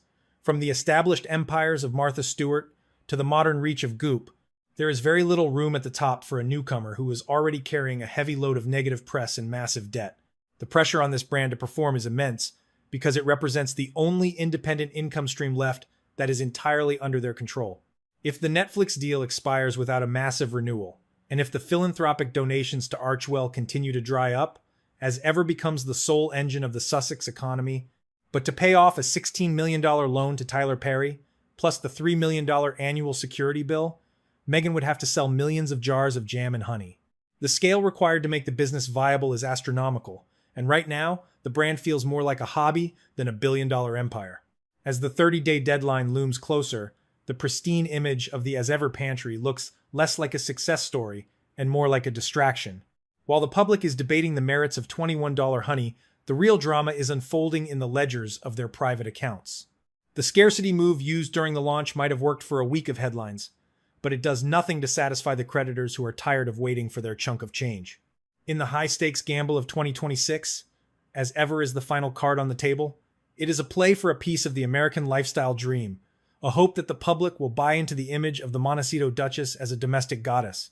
But in a year of reckoning, where every deal is being scrutinized and every debt is being called in, Mut and Mert Ong might not be enough to save a crumbling dynasty.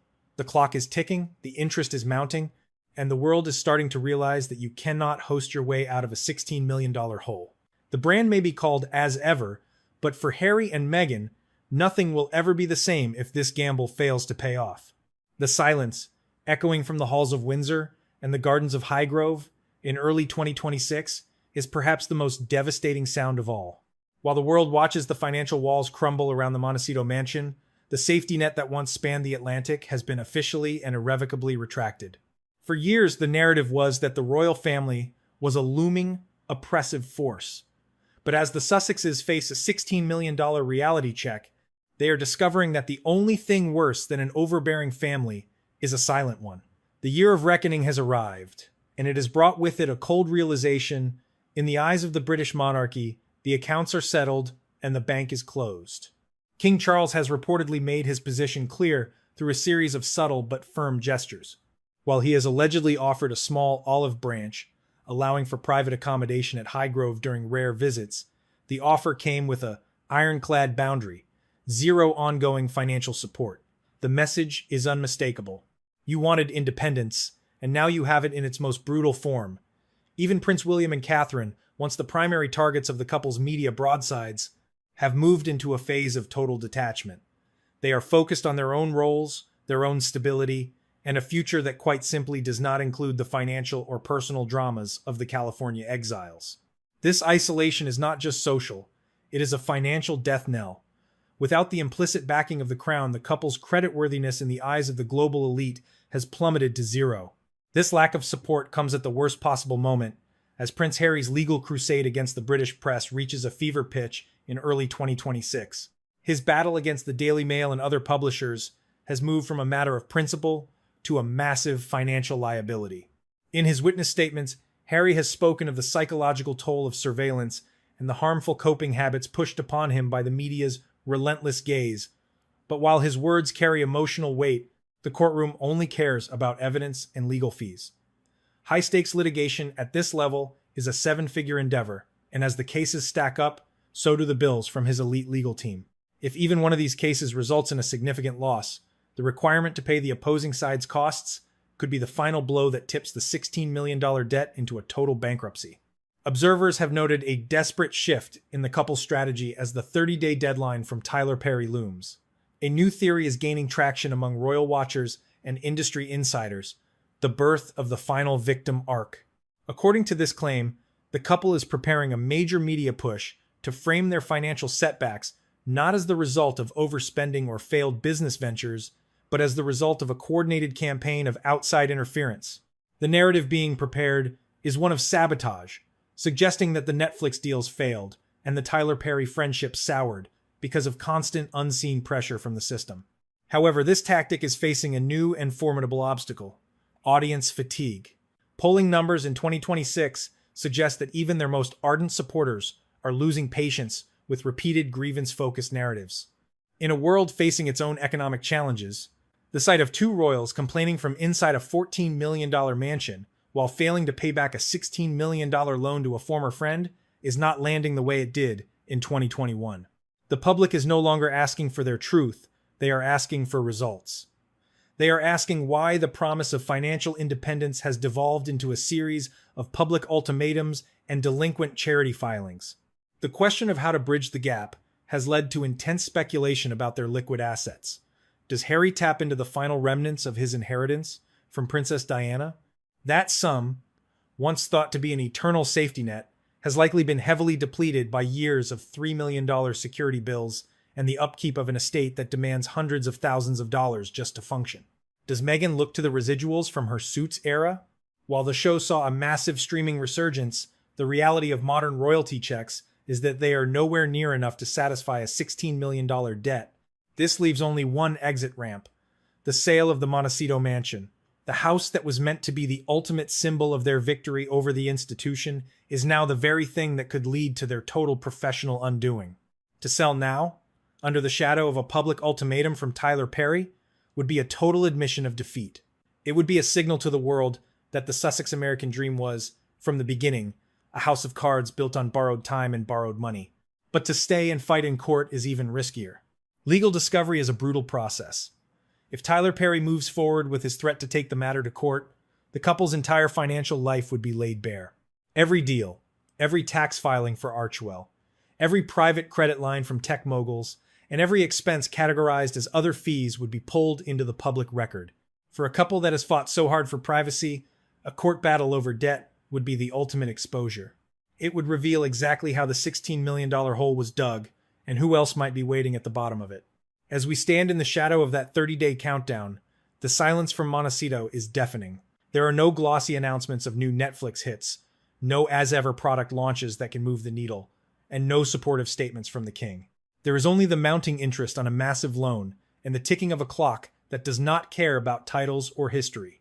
Debt is the great equalizer. It does not respect the divine right of kings or the power of celebrity branding.